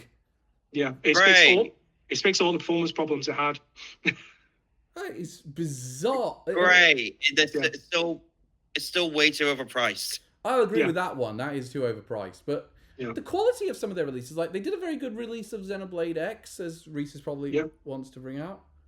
Oh, trust me, all I'll say about it. Because they changed a lot more for Xenoblade X than a lot of other companies do for their remasters. Well, we'll come to that in a minute, because we're going to go straight into that after this. Well, because I've already said, I think Sega should probably take it, because most of their re-releases are really good, and they had some really good original releases this year. I mean, they did give us the Pirate Yakuza game, which is good enough. Pirate Yakuza, they had Sonic Racing Crossworld. I didn't really like that one, but I know a lot of people did. Shinobi was really good. Well, Cal, with Sonic, you can play as SpongeBob now. You can play as Hatsune Miku. You can play as the Ninja Turtles. You can play as Joker with his persona Carson. But I think like the Switch 2 though had some very good releases this year. I mean, Donkey Kong Bonanza was really good. Kirby Air Rise was pretty good. Mario Kart World now has been fixed for its open world courses because they've had a ton of updates to them now. So it's no longer driving just a straight line. Adding GameCube to NSO has made looking for NSO updates really exciting again. With a total of 3 games. Well, they've just added Fire Emblem, and I mean that was a good choice to add that early. Yeah, it's Fire Emblem Path of Radiance. That's only $300 to buy secondhand. Yeah, great. That's cool. When they gonna bring Mario Kart Double Dash? Surely you want Pokemon XD Gale of Darkness. You love that. We already know that's coming though. Yeah, no, I agree. I think Double Dash should come at some point. But also bring Twilight Princess if you're not gonna fucking remaster it. Put it this way, I think there's gonna be a lot of Pokemon NSO releases next month for the 30th anniversary. Well, you hope there's gonna be a lot of NSO releases. It doesn't mean that they'll follow through with them. I said, yeah. But to move on then, Xenoblade. Main thing I want is for I doubt it's gonna happen, but for the poem games to come out. That's gonna be a while. And then you'll be able to use them in Coliseum. I doubt it's gonna happen, but that would be fun. It would be fun, but I don't think it's gonna happen. You're right. NSO, why? But I mean, NSO was pretty good. But Xenoblade X, that won your best remaster / re-release. Yeah. So Xenoblade X is no longer locked to the Wii U. It's finally broken free of that jail. Yeah. The games that was on there. They've added an entire new epilogue. Yeah. So they've added a whole new complete epilogue to it now, which we saw in like Xenoblade 1 remaster with Future Connected. Yeah. So they've added a lot of quality of life things now. So you can finally auto-save. And you got more than one save slot. So you can roll back if you do quests. Yeah. They've got rid of grinding for your blade level. There's new characters, new party members, new skills. When you want to change up your party now, in the Wii U game, you have to physically travel around the map to find your party members. Oh, that was shit. Yeah, whereas now it's simply just from the menu. It's a drop-down menu. I will agree with you that I think this is a much better version of Xenoblade Chronicles X. I just didn't really like Xenoblade Chronicles X all that much. Yeah, I did. I got 100%, of course, with this remaster. It's a lot better, but it's still weaker than most of the other Xenoblade games. But overall now, it's such an improvement to the remaster, I had to nominate it. Because other remasters we had like this year, like the Oblivion remaster, that's still pretty much just vanilla Oblivion. Whereas Xenoblade X adds so much more and reduces all the hassle that you had with playing the original? Elliot, you Cyberpunk 2077 for Switch 2. Yeah, very good version of Cyberpunk. Like, first of all, it comes with the DLC, which I am very much a fan of, because obviously, and not to mention the fact that it runs so fucking well on the Switch. Like, yeah, it's graphically downplayed compared to PC, but it's not as much as you would think, and yet still runs incredibly consistently, even in handheld. It also runs better and visually better than the Steam Deck now. Yeah, it actually does. And then there's also like the fact that there's so many different ways to different controller outputs. Like obviously there's just the Joy-Cons and the Pro Controller, but the fact you also use the mouse controls, that is so good. That is so much fun. That's been my definitive way of playing that game, and I think it even has like motion controls, so you can like use the pointer. That's so cool. I just love like, especially when I compare it to Hitman, World of Assassins that came out as well, and how that they essentially just took that game and ported it to the Switch too. Meanwhile, it was actively developed and made with the Switch 2 in mind. That's just so awesome, and major props to CD Projekt Red for that. Yeah, they did a very good job with it. Like, especially when you consider the fact that how bad Cyberpunk ran when it first came out. They fully I'm gonna say it. They fully redeemed themselves. Okay, like they have redeemed themselves on this game, in my opinion. I mean, I still have issues with Cyberpunk, but I'm glad the game is that most of my issues are to do with general gameplay and story stuff, as opposed to the issues with the performance. But, it's more narrative versus the technical aspect. Yes, that's my issues with Cyberpunk, but I'm glad for the people that like that game that it runs quite well now. I think they deserve it. I love it. I think it's a really fun game. Would you say it's better than Witcher 3? Probably not, but there's more just taste. Okay. I'm more of a fan of open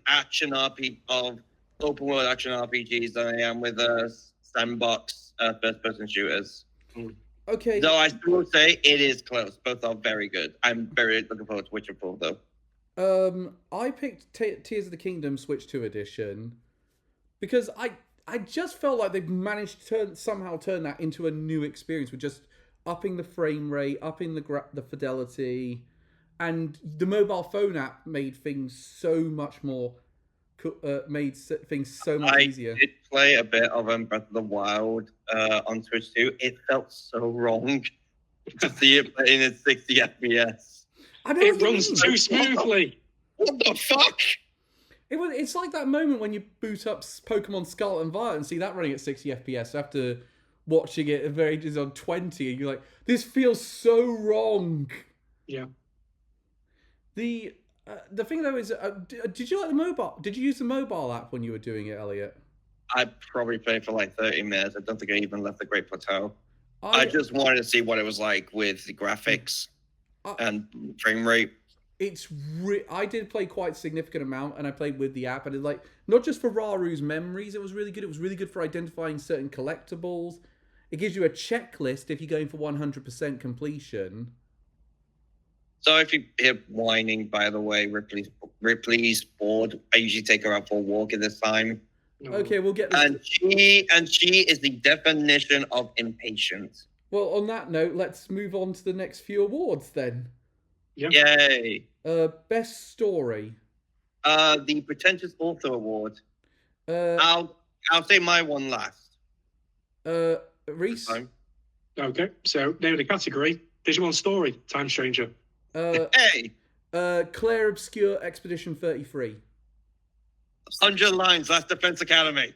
Oh, interesting. Best RPG. It's All Secretly Masked Award.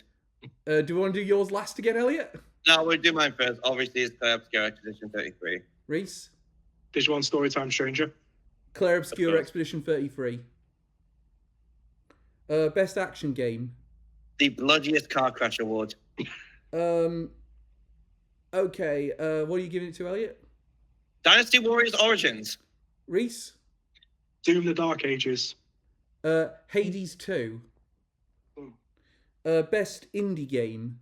The low budget college film award. Elliot? Hades 2. Reese? Hades 2. Blueprints. So I think there's 2 games we really need. There's 3 games we really need to talk about because they got multiple awards on this one, so we're going to have to change this up a little bit. Let's start with, we'll go in alphabetical order. Claire Obscure Expedition 33, it won Best Story for me. Best RPG. And one Best RPG for me. And me as well. As an RPG, it's a fantastic release. The RPG mechanics is so much fun. Like the idea of them having a parry and dodge attacks, it engages you way more with the combat and makes you like sort of strategize, picking out moves more. I also love that moves have like secondary abilities, like they also have the ability to burn opponents, to like heal, to like restore health, to apply buffs. I found myself considering my moves more over the secondary attacks than I was the actual move itself. And it was just like, it felt like someone finally realized how to make side quests fun in an RPG again. Oh, the side quests are great in this game, yeah. They really did a great job with it, and the mechanic. I always loved the elemental element to it. Yeah, I love how every character literally plays differently. Like they all like there's Gustav with his arm, Versa with the ranks, Maya with the senses, Lune with the elements. It's just it all works so well, and like it's simple enough. It's all simple enough that you just know how it works instantly. You can just learn it from there. Also, for once, I didn't mind a skill tree. I didn't mind a skill tree this time round. Oh, the skill trees. Well, I mean, that's because you could actually. It was a natural skill tree. Like it wasn't just a line where you learn skills. You like actually branches. Yeah, exactly. Although I do remember when you were first playing it, Cal was getting frustrated with the Picto system, and Ali was shouting at him. Yeah, because the Picto system. Because I understood the Picto system pretty easily. Yeah, I got the hang. It took me a bit, but I did get the hang of it eventually. I probably complained too early. No, the main thing he was complaining about was the fucking potions. Yes, and the fact they were limited, despite the fact that, if I'm being entirely honest, they are. I rarely ever use them. My healing magic wasn't that good. I think that had a bit of it early on. I think I had to get a lot better at that. Trust me, you were probably doing it wrong then. Like the healing magic does not change or upgrade at all. The healing magic stays the same the entire time. Okay, let's talk Digimon Time Stranger then, because that won Best Story and Best RPG for you, Reese. Yeah, so story-wise, starting for that category first, this is probably my favourite story in a Digimon game for a very long time. Even better than Survive? This one gets close to Survive, because the thing with Survive was most of the narrative was based on Survive, whereas in this game, it's a narrative and the gameplay. Since Survive had the advantage of being a visual novel, so it's like 90% story and narrative. But the thing with Survive, it required multiple playthroughs to see everything to get the full story and get the true ending. Whereas Time Stranger, you get the full true ending the first time through. So you get to experience everything. Okay, I'm going to... I do have a couple problems with the story. It's mostly like slight plot holes I have. Probably the main one being Inori at the beginning of the game looks no different than she does in the 8 years ago, to the point where she's even wearing the same fucking school uniform. So that is addressed. It's not a plot hole. Oh, okay. So, by the way, before we move into the other one, 100 Lines Academy, I mean, that had so many endings, speaking. Yeah, you're probably surprised it didn't pick Claire Obscure for that. I'm a little surprised, considering Claire Obscure's story is so good. Claire Obscure has a fucking phenomenal story, but 100 Lines just... It's a great story just by itself. Like I did the canon ending first, or at least what I suspect is a canon ending, because that's the one that actually has a cutscene. But I did I'm 4 endings in, I think, out of the full 100. But the fact that it has as I said, 100 endings and 12 different routes that the story can go down. I think that's just it's something absolutely insane. I think that is a task that you hear and just think that cannot be real. And you've been commenting a lot on the character writing is really good in that.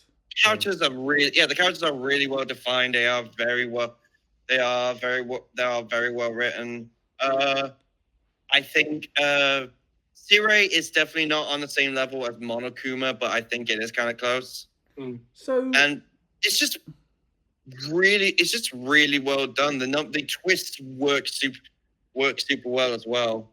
And like apparently, Kazutaka Kodaka, the director, has implied he wants to do DLC with more routes and more endings, and it's even up for collabs. Like apparently, he was going to a collab to a con earlier this year with Rishiki 7, aka the person who wrote Higurashi. And people were saying that, and a bunch of fans when I heard about that were saying, do a collab with him, get him to write something for 400 lines. And he honestly said, you know what, I would love to do that. Okay, I'm good. So, yeah, I'm very excited for more. Reese, we'll move on to your action choice. You picked Doom: The Dark Ages. Yeah, so there are some problems with the action in this game, like underutilized different modes, like taking control of the Atlan, the giant mech, and Sarash, the dragon you fly. Both of those are limited, but the bits they do use are very well done with the set pieces. And the gunplay is always phenomenal. They've got more melee weapons, different varieties of weapons now, to where the story goes. So it's gone into a whole Lovecraftian theme now. Yeah, I really did enjoy the combat in Doom: The Dark Ages. I thought it was pretty well handled. There's a ton of new demon designs, bringing the whole Outlich aspect. The main problem with it is the gore was very underplayed. Yeah, everyone else says it's been toned down in this game, including the executions have been toned down. It said 8 out of 10 times you just kick the demon, and that's it. Or there's no brutal decapitations or anything, which I loved in Doom. There are still some, but it depends on the weapon and the angle you do the kill on. Yeah. Well, so if you're jumping at a demon with the shield out, you'll do the buzzsaw through the neck. Okay. Yeah, but it's still downplayed compared to like the other ones where you were like ripping out a demon's eye, shoving it in its mouth and exploding it. You just picked my best example. On the Mancubus. Yeah. I loved that. Elliot, Dynasty Warriors Origins though, very good game.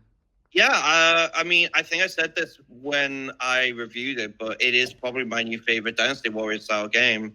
Wow. Because you do only play as one character, but like you use different weapons, and those weapons all work so differently. The levels are actually open now. Like it's not like sort of a linear maze. It's all like very open. It's all very open, and you're sort of given tasks, but you aren't forced to do them. You can like go off and do other stuff before doing those tasks, and it works just super well. I love how like rather than capturing bases, a lot of things you do is you help your allies with skirmishes.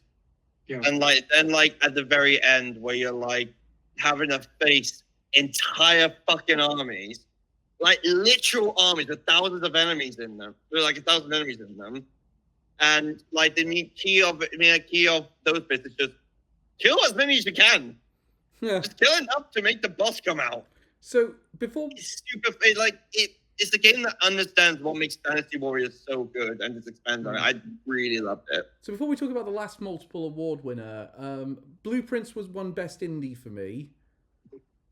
I really enjoyed my time with Blueprints. I just thought that the gameplay is incredibly addictive. They have a really interesting way of telling the story in that one. With just if you get certain rooms, you're going to find little pieces of the narrative of what's been going on in this house that's constantly changing, and how it relates to the fact you've been left this thing in this state. And the idea of doing a roguelike game as an escape room, I thought, okay, that actually adds a new interesting idea to a roguelike, because it's like, I have to decide now, balance everything. Am I going to do I want to not run out of footprints that I can leave left? Do I want to run out, or do I want to pick to go here on the basis it's going to get me close, but if I get the wrong kind of room, or a room is blocked off, am I going to end the possibilities of what I can do today? So, have you beaten the game now, Cal? I have beaten the game, yes. Yeah. I haven't got the trophy though for beating it in under an hour, or even beating it. That's crazy when you see it online. Or beating the game in your first playthrough of a new save file. The person who's managed that, credit to you, mate, because you got incredibly lucky. But it's a common speedrunning category now. Put it this way: it's a puzzle game that I enjoy playing. That should tell you everything. It's because there's also as well. It's a kind of it can be quite a frustrating puzzle game at times because some of the times you don't get the solution to the puzzles in the room the puzzle is in. You have to get another room by chance and then get the puzzle, and then you've got to go back to that room and get the puzzle. But you might run out of steps to get to that room, so you got to wait till the next day and hope you get that room again and you've got the answer. Which is why speedrunning the game requires thousands of resets to get the right cycle. Oh, yeah. I would hate to speedrun this game because I think you're missing out on... But it's also a really good spectator game. I had my cousin Amy over once, and we were actually both working on the puzzles together during a couple of my playthroughs, and she was really enamored by it, and she's gone home and bought it for her PS5. Oh. So all I can say is put a Switch 2 version out for this. This game really suits being on the Switch. Yeah, that's what I thought, because it's not a very graphically demanding game. It really isn't, no. Mm. But Elliot, Reese, I picked Hades for Best Action Game, and you guys picked Hades 2 for Best Indie Game. And For the record, in case anyone brings it up, I do not consider Clair Obscur an indie game. Can I just say, you've made my friend who very, very happy because he is a game developer, and he got very, very drunk during a Game Awards party and started yelling, "Clair Obscur is not an indie game!" It's not AAA, but it's not indie. No, it's a AA game. It is very much in that middle ground. I agree. Yeah. That's why I think Jeff Keighley just picked it to bump up his it's a year for indies thing at the Game Awards. But it is going to go down.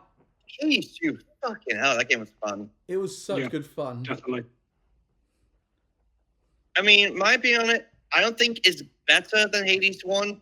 I don't think it's worse than Hades Part 1. I think it's on par with it. And that's absolutely fine by me. Hades 1 fantastic. So my biggest issue was the story. It's just so focused on Kronos and killing him. Yeah. It's a detriment of everything else. Whereas Hades 1, you get all the times with these other gods and these other characters, learning their stories and how open it was. This game is so narrow focused. Yeah, and to the point where, kind of spoilers, but at the end, when it does start focusing more on sort of the family aspect of it, it does feel a bit forced. Yeah, it's kind of like it doesn't feel gradual. It feels like it's all tacked it on at the end. And because I was the first one to get there to the true ending, I do know I do know that they improved on that ending compared to the original one that went out. Yeah, it took us all to get the true ending a while.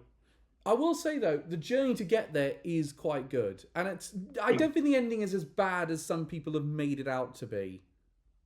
I just think it is good. It's just very Hallmark movie, very Disney movie ending. It's a little too perfect. Yeah. But I mean, that being said, what a game! And also, no weapon has beaten the spear for me. The spear for Hades 1 is still my favorite weapon. I kind of hope they do some updates where we get some of the Hades 1 weapons in the game. Yeah. But let's see how it goes. I mean, that being said, if there's no more updates coming to Hades 2, what a game! Yeah, I still personally do prefer the first game though. Yeah. Yeah, I think they're both on par with one another. I think there are a lot of elements in which Hades 2 does improve on Hades 1. Like, I love how a lot of the layers you go to have like unique aspects aside from just graphics and aesthetics. Like I like how the fields of Elysium are like very open. Yeah. And like I really like how when you're on the ships, they're like more just sort of gauntlets, and like you're just on the same ship fighting enemies over. I think that's really cool. They did some interesting ideas with it, definitely.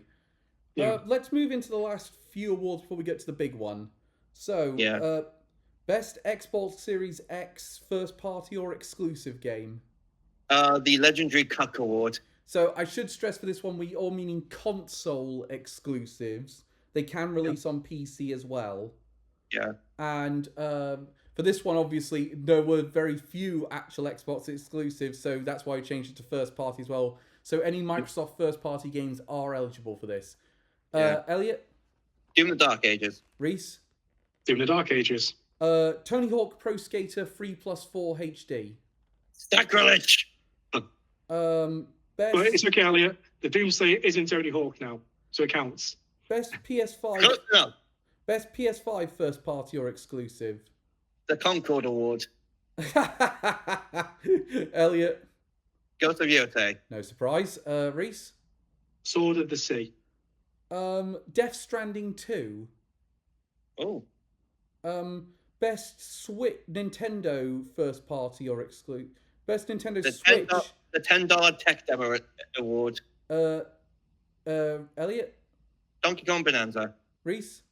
Donkey Kong Bonanza. Hades 2. Best that counts, yeah. Yeah. Best multi-platform game.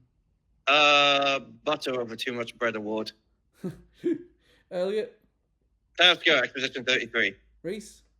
Digimon Story Time Stranger. Blueprints. So we don't need... the multi-platforms ones, I don't think we need to spend too much time on them because we've gone on about how good those games are throughout the entire podcast. Yeah, all three of them. So I think we need to start with the Xbox one, which was Doom the Dark Ages for two of us. Yep. But so I did it because I had no other choice. Yes. I mean, same, honestly. I mean, yeah, I will admit, it's a downgrade from the previous two games. Yeah. 2016 and Eternal, still fantastic. But you know what? It's still Doom. Yeah. It's still fun. It's still insanely fun.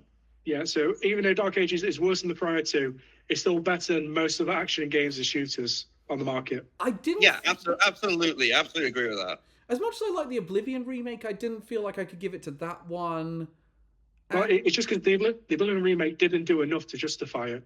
Yeah, it's mostly just like graphics enhancement. Yeah. What about? That's it. But whereas Tony Hawk Pro Skater 3+4, I really enjoyed my time with 3+4. You get some of the best courses in the best skate parks in the game series.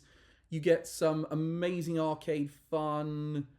It's the soundtrack is amazing because it has not just because it has 2 Minutes to Midnight and Ace of Spades on there. Also with Oblivion, I would not have been able to pick it because my only experience with it is watching you play it.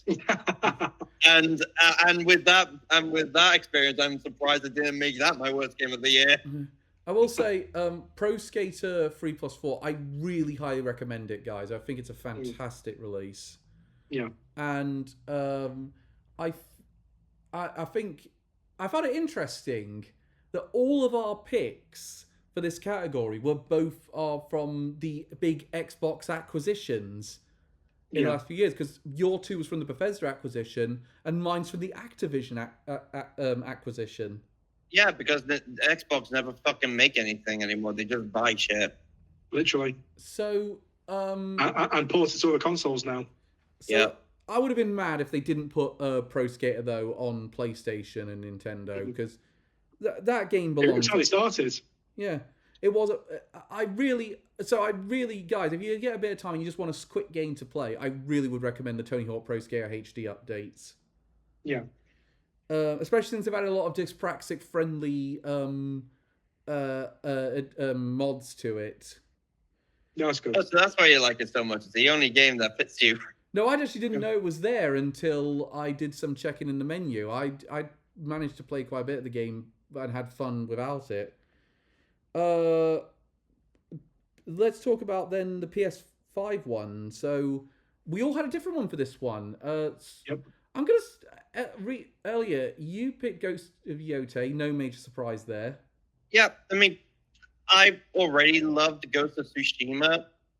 Like, Ghost of Tsushima was it's one of my favorite PS4 games. It's my favorite game that came out in 2020. So, obviously, Ghost of Yotei is just fantastic, and like it improves on Ghost of Tsushima in almost every way. The story's weaker, but that's about it. I think it's really damn good. I agree. I think they did a very good job with Ghost of Yotei, and it was worth the wait from Sucker Punch. Yeah, the one problem I have with it is that there is a secret boss, which is one of the most fucking unfair bosses I've ever fought against. I had to cheese it, and I am not proud of it. I had to cheese the boss. Yeah, especially coming from you, Elliot, that says a lot. I like fighting bosses legitimately. I could not. Reese, you went with a very interesting choice, Sword of the Sea. Well, that's because this was the only exclusive first-party game I played from on the PS5. Because while you guys were playing and reviewing the other ones, all ones I did were all multi-platform at the time on my reviews. That's fair. Yeah. But it is a very strong release, though. It's a very good experience game. Yeah, so it's the same team as Journey. If you like Journey, you'll love this as well. Absolutely. And there's now more of an Arabian theme to it and focus on environmentalism. And so pretty much all your choices are just because I had no other choice. Pretty much, yes. Because everything else I played was available on multiple different platforms. Now, hang on, because, well, I will say as well, I've got to stress again with Death Stranding 2. I've given it 3 awards today. I do know someone who worked on this game, so I have to put my bias out there. Bias, get him! Burn the heretic! But that being said... Purge the unclean! That being said, Death Stranding 2 so drastically improved on things that it was probably the highlight of my PlayStation 5 experience this year. Which is surprising, because you did not like not Hades 1, Death Stranding 1. No, I was not a fan of Death Stranding 1, but so to have this come back and be this good really shocked me. I docked on camera now.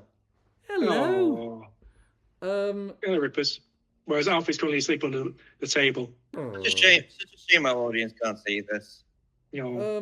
Hey, let's discuss the Switch ones then, because we have Donkey Kong Bonanza. That was Elliot's. And mine. Elliot's as well. And I had Hades 2. We talked a lot about Hades 2, so let's just talk about Donkey Kong Bonanza. I forgot Hades 2 was a Switch, technically a Switch exclusive. I played it on the PC. Yeah, but I don't think I could really count that one anyway. It is a console exclusive to Switch 2, so it counts, and it was the best thing I played on Switch 2 this year, so I gave it that award. Donkey Kong Bonanza, though, very good release. I was fully expecting you to pick Kirby Air Riders, I'm not going to lie. I really liked Kirby Air Riders, but I would... Donkey Kong Bonanza, though, such a good release. Yeah, because it's been so long since DK64, since we had an open world Donkey Kong game. Yeah. It just came out so good. Yeah, it like, you can tell it was made by the Odyssey team. It sort of has like the same level of care and detail put into it. But I remember at the time we said we had issues with the camera. I had issues with the camera. I also had issues with the fact that the bananas didn't feel necessary as a collectible. You could beat the game without like getting a single banana. Well, it did feel more like busy work. Yeah, it does feel like you can the banana as opposed to the moons, which really were required to move on to the next area. Yeah. I will say DK Bonanza has a better post game than Mario Odyssey does have. I still stand by that. Yeah, just a lot of stuff does open up, including their version of like the hard trial, where you use all the bonanzas at once. I did do that level as well. I got but that one was really hard. I think I did the first 2, but I had to stop because I had to move on to other stuff. So once you do each Elder Trial, you'll unlock one final one, which is their version of Grandmaster Galaxy. Yeah, I had a feeling. Yeah, I gathered that. Yeah, but it's my favorite level in the entire game. Damn, all right. The paid DLC didn't feel like it was worth it when we finally got it. No, I completely skipped it. Same. It did not feel worth it. Yeah, it's sort of... That really should be included in the original release. especially DK Island. Yeah. So that should have been a post-story reward where you get to unlock it and explore again. Also, apart from that, it's a roguelike mode where you collect emeralds, and it's just I could not be bothered. Also, I will say the only amiibo that felt like it was really worth getting was the DK Bonanza one, because it was the only one that actually gave decent functionality in the game. I completely forgot we got the amiibo for that game. Yeah, you unlock Pauline's Odyssey outfit way earlier. Yeah, because otherwise it's at the very end of the game. Which at that point, it's not worth it. Yeah. Okay, time for the big one, guys. Yeah. 5 nominees in alphabetical order are Game of the Year, the Golden Peppers. The Golden Cavalry Artistine Award. So, Elliot, your 5 nominees are... Player Obscure, Expedition 33, Dynasty Warriors Origins, Ghost of Yote, Hades 2, 100 Alliance at Defense Academy. And the winner is... Ghost of Yote. Whoa! No, it's not. It's not. It is Player Obscure, Expedition 33. Oh, damn. I thought that... I've been wanting to do that ever since our first Game Awards. I've never been able to do that until now. Because it's never been the one that's so obviously the winner. Obviously, it is Player Obscure, Expedition 33. Reese, I think I know where this is going. Your 5 nominees. So I've got Digimon Story Time Stranger, DK Bonanza, Hades 2, Lost Hunter Wilds, and Super Robot Wars Y. And the winner is? Digimon Story Time Stranger. No surprise there. Mm-hmm. Yeah. My 5 nominees are Blueprints, Claire Obscure Expedition 33, Hades 2, Hollow Knight Silk Song, and Kirby Air Riders. And my winner is Blueprints. Oh. I thought it would be Hades 2. That's shocking. I was thinking either Hades 2 or Kirby. No, I've given it to Blueprints, this one.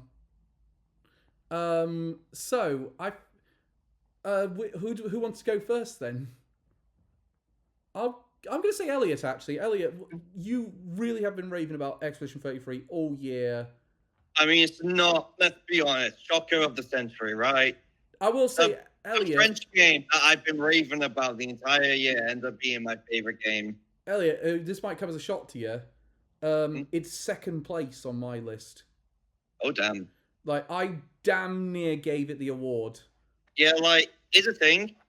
Player Obscure, for me, is a testament to gaming as an art form. I agree completely. Like, the story is amazing. It has such good writing.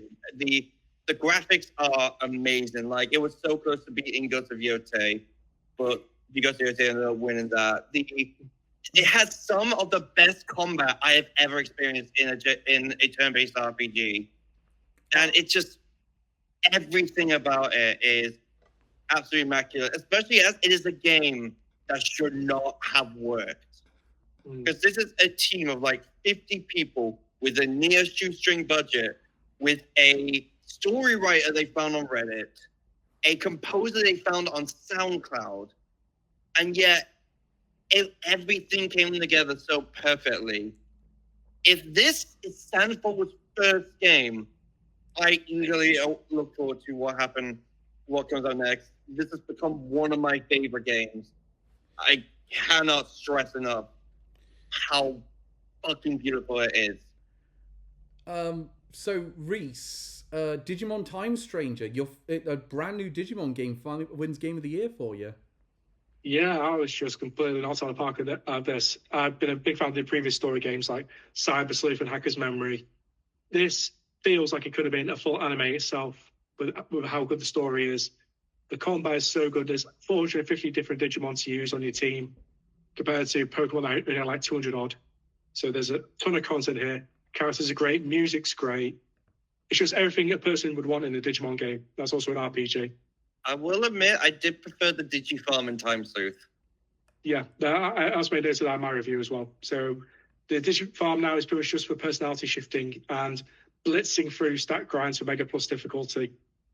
Yeah, I did feel like, also, I don't like the fact that you have to now take the Digimon out of it to evolve them. Yeah, so Bandai did say they're looking to change that in a future update. Okay. But I think if you can like a game that much, even though it has some flaws, you know that the good stuff is significantly good. Yeah, so in my opinion, if you're a Digimon fan, you should play this game because it has very little connection to anything else. So it's very enjoyable standalone. It's weird. Yeah, I'm not a big Digimon fan, and I'm enjoying it. It's weird because normally I'm the obvious person on what's going to win. And this year I'm the shocker. Yeah, because you went and chose a puzzle game when we all know your track record. Yeah, I picked a puzzle game for my game of the year. I generally thought it would be Hades 2, or Kirby Air Ride. Well, look, Kirby Air Riders and Hollow Knight Silksong were up there because they were close. But I had eliminated those first because they have some significant issues that I think hold them back. I then got rid of Hades 2 because I thought the narrative isn't quite there. And I don't think it's stuck with me in the same way that the first Hades did. So I was really down to Clair Obscur or Blue Prince. And I think I'm honestly surprised Clair Obscur was that high for you. No, it's been such a good RPG, and it's been a great throwback to the RPGs from the PS1 days that I love. Yeah. And if anything, it feels like a great spiritual successor to something like Final Fantasy X. But the thing that gave it to Blue Prince for me is no game was I more addicted to one more go this year than Blue Prince. It was so well. It was such a great game. It was just like it was one of those. Came so close. I got to try again. I genuinely thought I was going to get the true ending, and I realized I mucked up the last puzzle, and I didn't have enough steps to get to the final room. And it was typical Cal. And it was crushing. And any game that inspires that, I think, nails what it wants to do. It's not the best looking game of the year. It's probably in terms of gameplay mechanics not the best game of the year for many people, but for me, no game gave me more of, how do I describe this? No game gave you more of the fizz this year. You know that thing of, you don't quite know why, you just know you proper love this. Yeah. That was why I gave it to Blue Prince. And I know that's not great technically, but I stand by my decision. There was no game I enjoyed playing in 2025 more than Blue Prince. Just fair enough. This is your decision. And that's why it won for me. It's funny because with the exception, me and Elliot both picked quite low budget games for our game of the year. Yeah, like everything like the indies and the low budget ones were definitely sort of up there. Yeah, as a whole. I think this was very productive in the end because we got to really go on about some games we absolutely loved. Yeah. And all right, so question then: what games are we most looking forward to this year? We might as well talk about that quickly. Okay, let's quickly go on to that one because I have got to make a move soon. Yeah. I'm gonna say off the bat there's a couple that really excite me this year. Resident Evil Requiem. That is very high on my list. I'm so excited for that. Oh God, there's one that I know. There's one that I think I know might be coming out this year, but I don't want to say what it is. Well, in case you jinx it. Yeah, in case I jinx it and it doesn't come out it gets pushed back a bit further. Also, some people think the game might be cancelled, and I have private information to suggest it's not cancelled. Oh. So for that basis, that's why I'm not going to say it. I will say, though, of things we know, none of us are going to say GTA 6. I think we should get that off the bat right now. Despite the fact GTA 6 is going to be the biggest release this year, if it comes out in November. Yeah. I'm not incredibly excited for it coming out. Yeah, I play a lot of GTA 5. I've been playing the game since I was a kid, when I was too young to actually supposed to play them, but still. At this point, the hype sort of just died on GTA as a franchise now. I'm going to be honest. I'm not that massive on GTA. The only one I've really played is 5. I think as a sandbox game is good, but honestly, I prefer Saints Row 4. Okay, can I... Elliot, what are you really looking forward to this year that we haven't talked about yet? Oh, there's a lot. Tales of Berseria is going to remaster. Really looking forward to that. The new Tomodachi Life is going to be great. We have Phantom Blade Zero. That is going to be fucking awesome. That looks great. Slade Aspire 2 is supposed to be coming out this year. Oh, yes. Yeah, apparently. I remember you being a big fan of the original. I did really like the first one. That one's great. You got me into that game, Elliot. I proper like Slay the Spire. I mean, Yakuza Kiwami 3. Obviously. Love Yakuza, so obviously that's going to be up there. Monster Hunter 3, Story 3 probably as well, actually. Yeah. I was going to say, that tops my list. Yeah, I was going to say, you've taken one from Reese there. Yeah. Marvel's Wolverine. Yeah. Onimusha, Way of the Sword, Dustbloods. I don't know, there are a lot of games I'm actually looking forward to this year. Duskbloods looks, I'm really excited for. I'd say Weirdly enough, I think the thing I'm looking forward to most is more info on Witcher 4. The other thing I think I'm really... That's not coming out this year, but I'm looking forward to that game so badly. In terms of Nintendo, the game I'm most excited for at the moment is Fire Emblem. Yeah. Fire Emblem in the Holy Roman Empire. Yeah, I like the fact, though, it does look like it's going to push the boundaries a bit more than something like Engage did. Mm. So I'm dead excited for a new... Yeah, also new Control Resonant. Yeah, Control. Oh, that's right, yeah. That one's going to be awesome. Unfortunately, I've got to wait a year longer to play more Mega Man. So, but... Oh, not true, Cal, because you've got the Star Force collection coming out this year. Oh, yeah, Star Force collection's coming. That's pretty cool. But Warhammer's got a few more titles coming out this year, like Bolt Gun 2, Dawn of War 4's coming out. Yeah. So a few of those titles. I mean, I would be remiss if I didn't say one of the games I'm really excited for is Pokemon Champions. Of course. I'm hoping that we get announcements for things like Gen 10 and other stuff the anniversary next month. So it could be we haven't got a release date for it, but I am hoping Clockwork Revolution comes out. Yes. Yeah. I would say there's a decent chance Clockwork Revolution makes the end of this year. In terms of Xbox, actually, Fable's coming this year. That will be quite good, potentially. And Forza Horizon 6. Pragmata. That one looks fun. Yeah, I'm surprised that's getting a Switch 2 version and an amiibo. On launch day as well. Yeah, we also just got Mina the Follower finally coming out after its delay. Yeah, Mina the Follower. Honestly, that one I'm really excited for. I played the demo of that. Yeah. Guys, that is going to be, if they can nail the rest of that game, that's going to be one of the best releases of the year. I mean, we got Code Vein 2 next year. Next week, actually. Next week, sorry. Yeah, Code Vein 2. Next week. I'm excited for that. Anything Souls like I'm looking forward to. Oh, there's also a fan favorite game for Elliot, Mortal Shell 2. Whoa. Since you all know how much you love that original one. I'm wondering what Sega's going to do. I think the Lords of the Fallen 2 is coming out this year as well. Yeah, it is. The one I'm surprised by for Sega, it's not looking like there'll be a Sonic release this year, despite the 35th anniversary, but I'd rather they take their time and just do a bunch of merch rather than release a half-baked game. It'll be the sequel to Sonic 06, Sonic 07. Seriously, the one thing I would love it to be is just a double pack of Sonic Adventure 1 and 2 for modern consoles. Yeah. That would be good, because I don't think those games should be locked to Steam and Xbox. Yeah, what I want them to release a good game. Now, what I'm waiting for is a remake of Sonic Chronicles. No, oh god, no, you can't do that. Ken Pendle's please with the same music as well.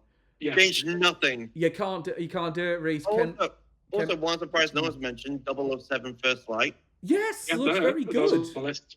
That's been, it has Lego Batman. Lego that's Batman. also on my list. Reese, anything we've missed on your list? No, you've just run through them. You've also got that Saros coming out.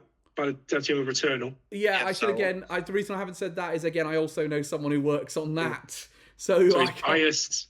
Biased. Oh, this man. Guys, we've also got a big one. Power World coming to console this year. Oh, fuck that. So, yeah, I think 2026 could be very interesting. Tomb Raider games, I forgot about them. Oh, yeah, Tomb Raider. Yeah, so it's a remake of the original game plus a new game as well. Yep. I mean... Steins Gate's going to reboot. Why? Ooh. Don't know. More console release, I guess. Okay. Yeah, because it has been a while since that's been available. So... Yeah, I think it was like on PS Vita. Yeah, they have got there is a PlayStation 4 version, though, out at the minute of the Vita game. Okay. But, okay, the last... so, overall, it looks like a genuinely cool year is coming up for game release. I mean, obviously, some things are going to get delayed out of 2026. I mean, I was saying last year, Professor Layton was something I was looking forward to, and that's now been delayed to this year, hopefully. We're also supposed to be getting that Prince of Persia Sands of Time remake this year. That's probably going to get delayed again. That's not coming out this year, I guarantee. Unless we see a trailer for that by the summer, that game is not coming out in 2026. But, okay, so overall, I'd say it was a good year working with you guys, and it was a good year playing these games. Yeah, this is the last time you see me on this show till next year. So, yeah, Elliot is going back into I hope you miss me, because I fucking won't. I'll go back into hibernation, and of course, join us next week for anime. Going back to the basement where I belong. Join us next Friday when we're doing Anime Amigos, where we're going to be discussing our anime of the year for 2025. Yay! So, and it'll also be a rare appearance of Ren as well. Yeah. So thank you very much for joining us. We'll be back soon. Bye, everyone. Goodbye.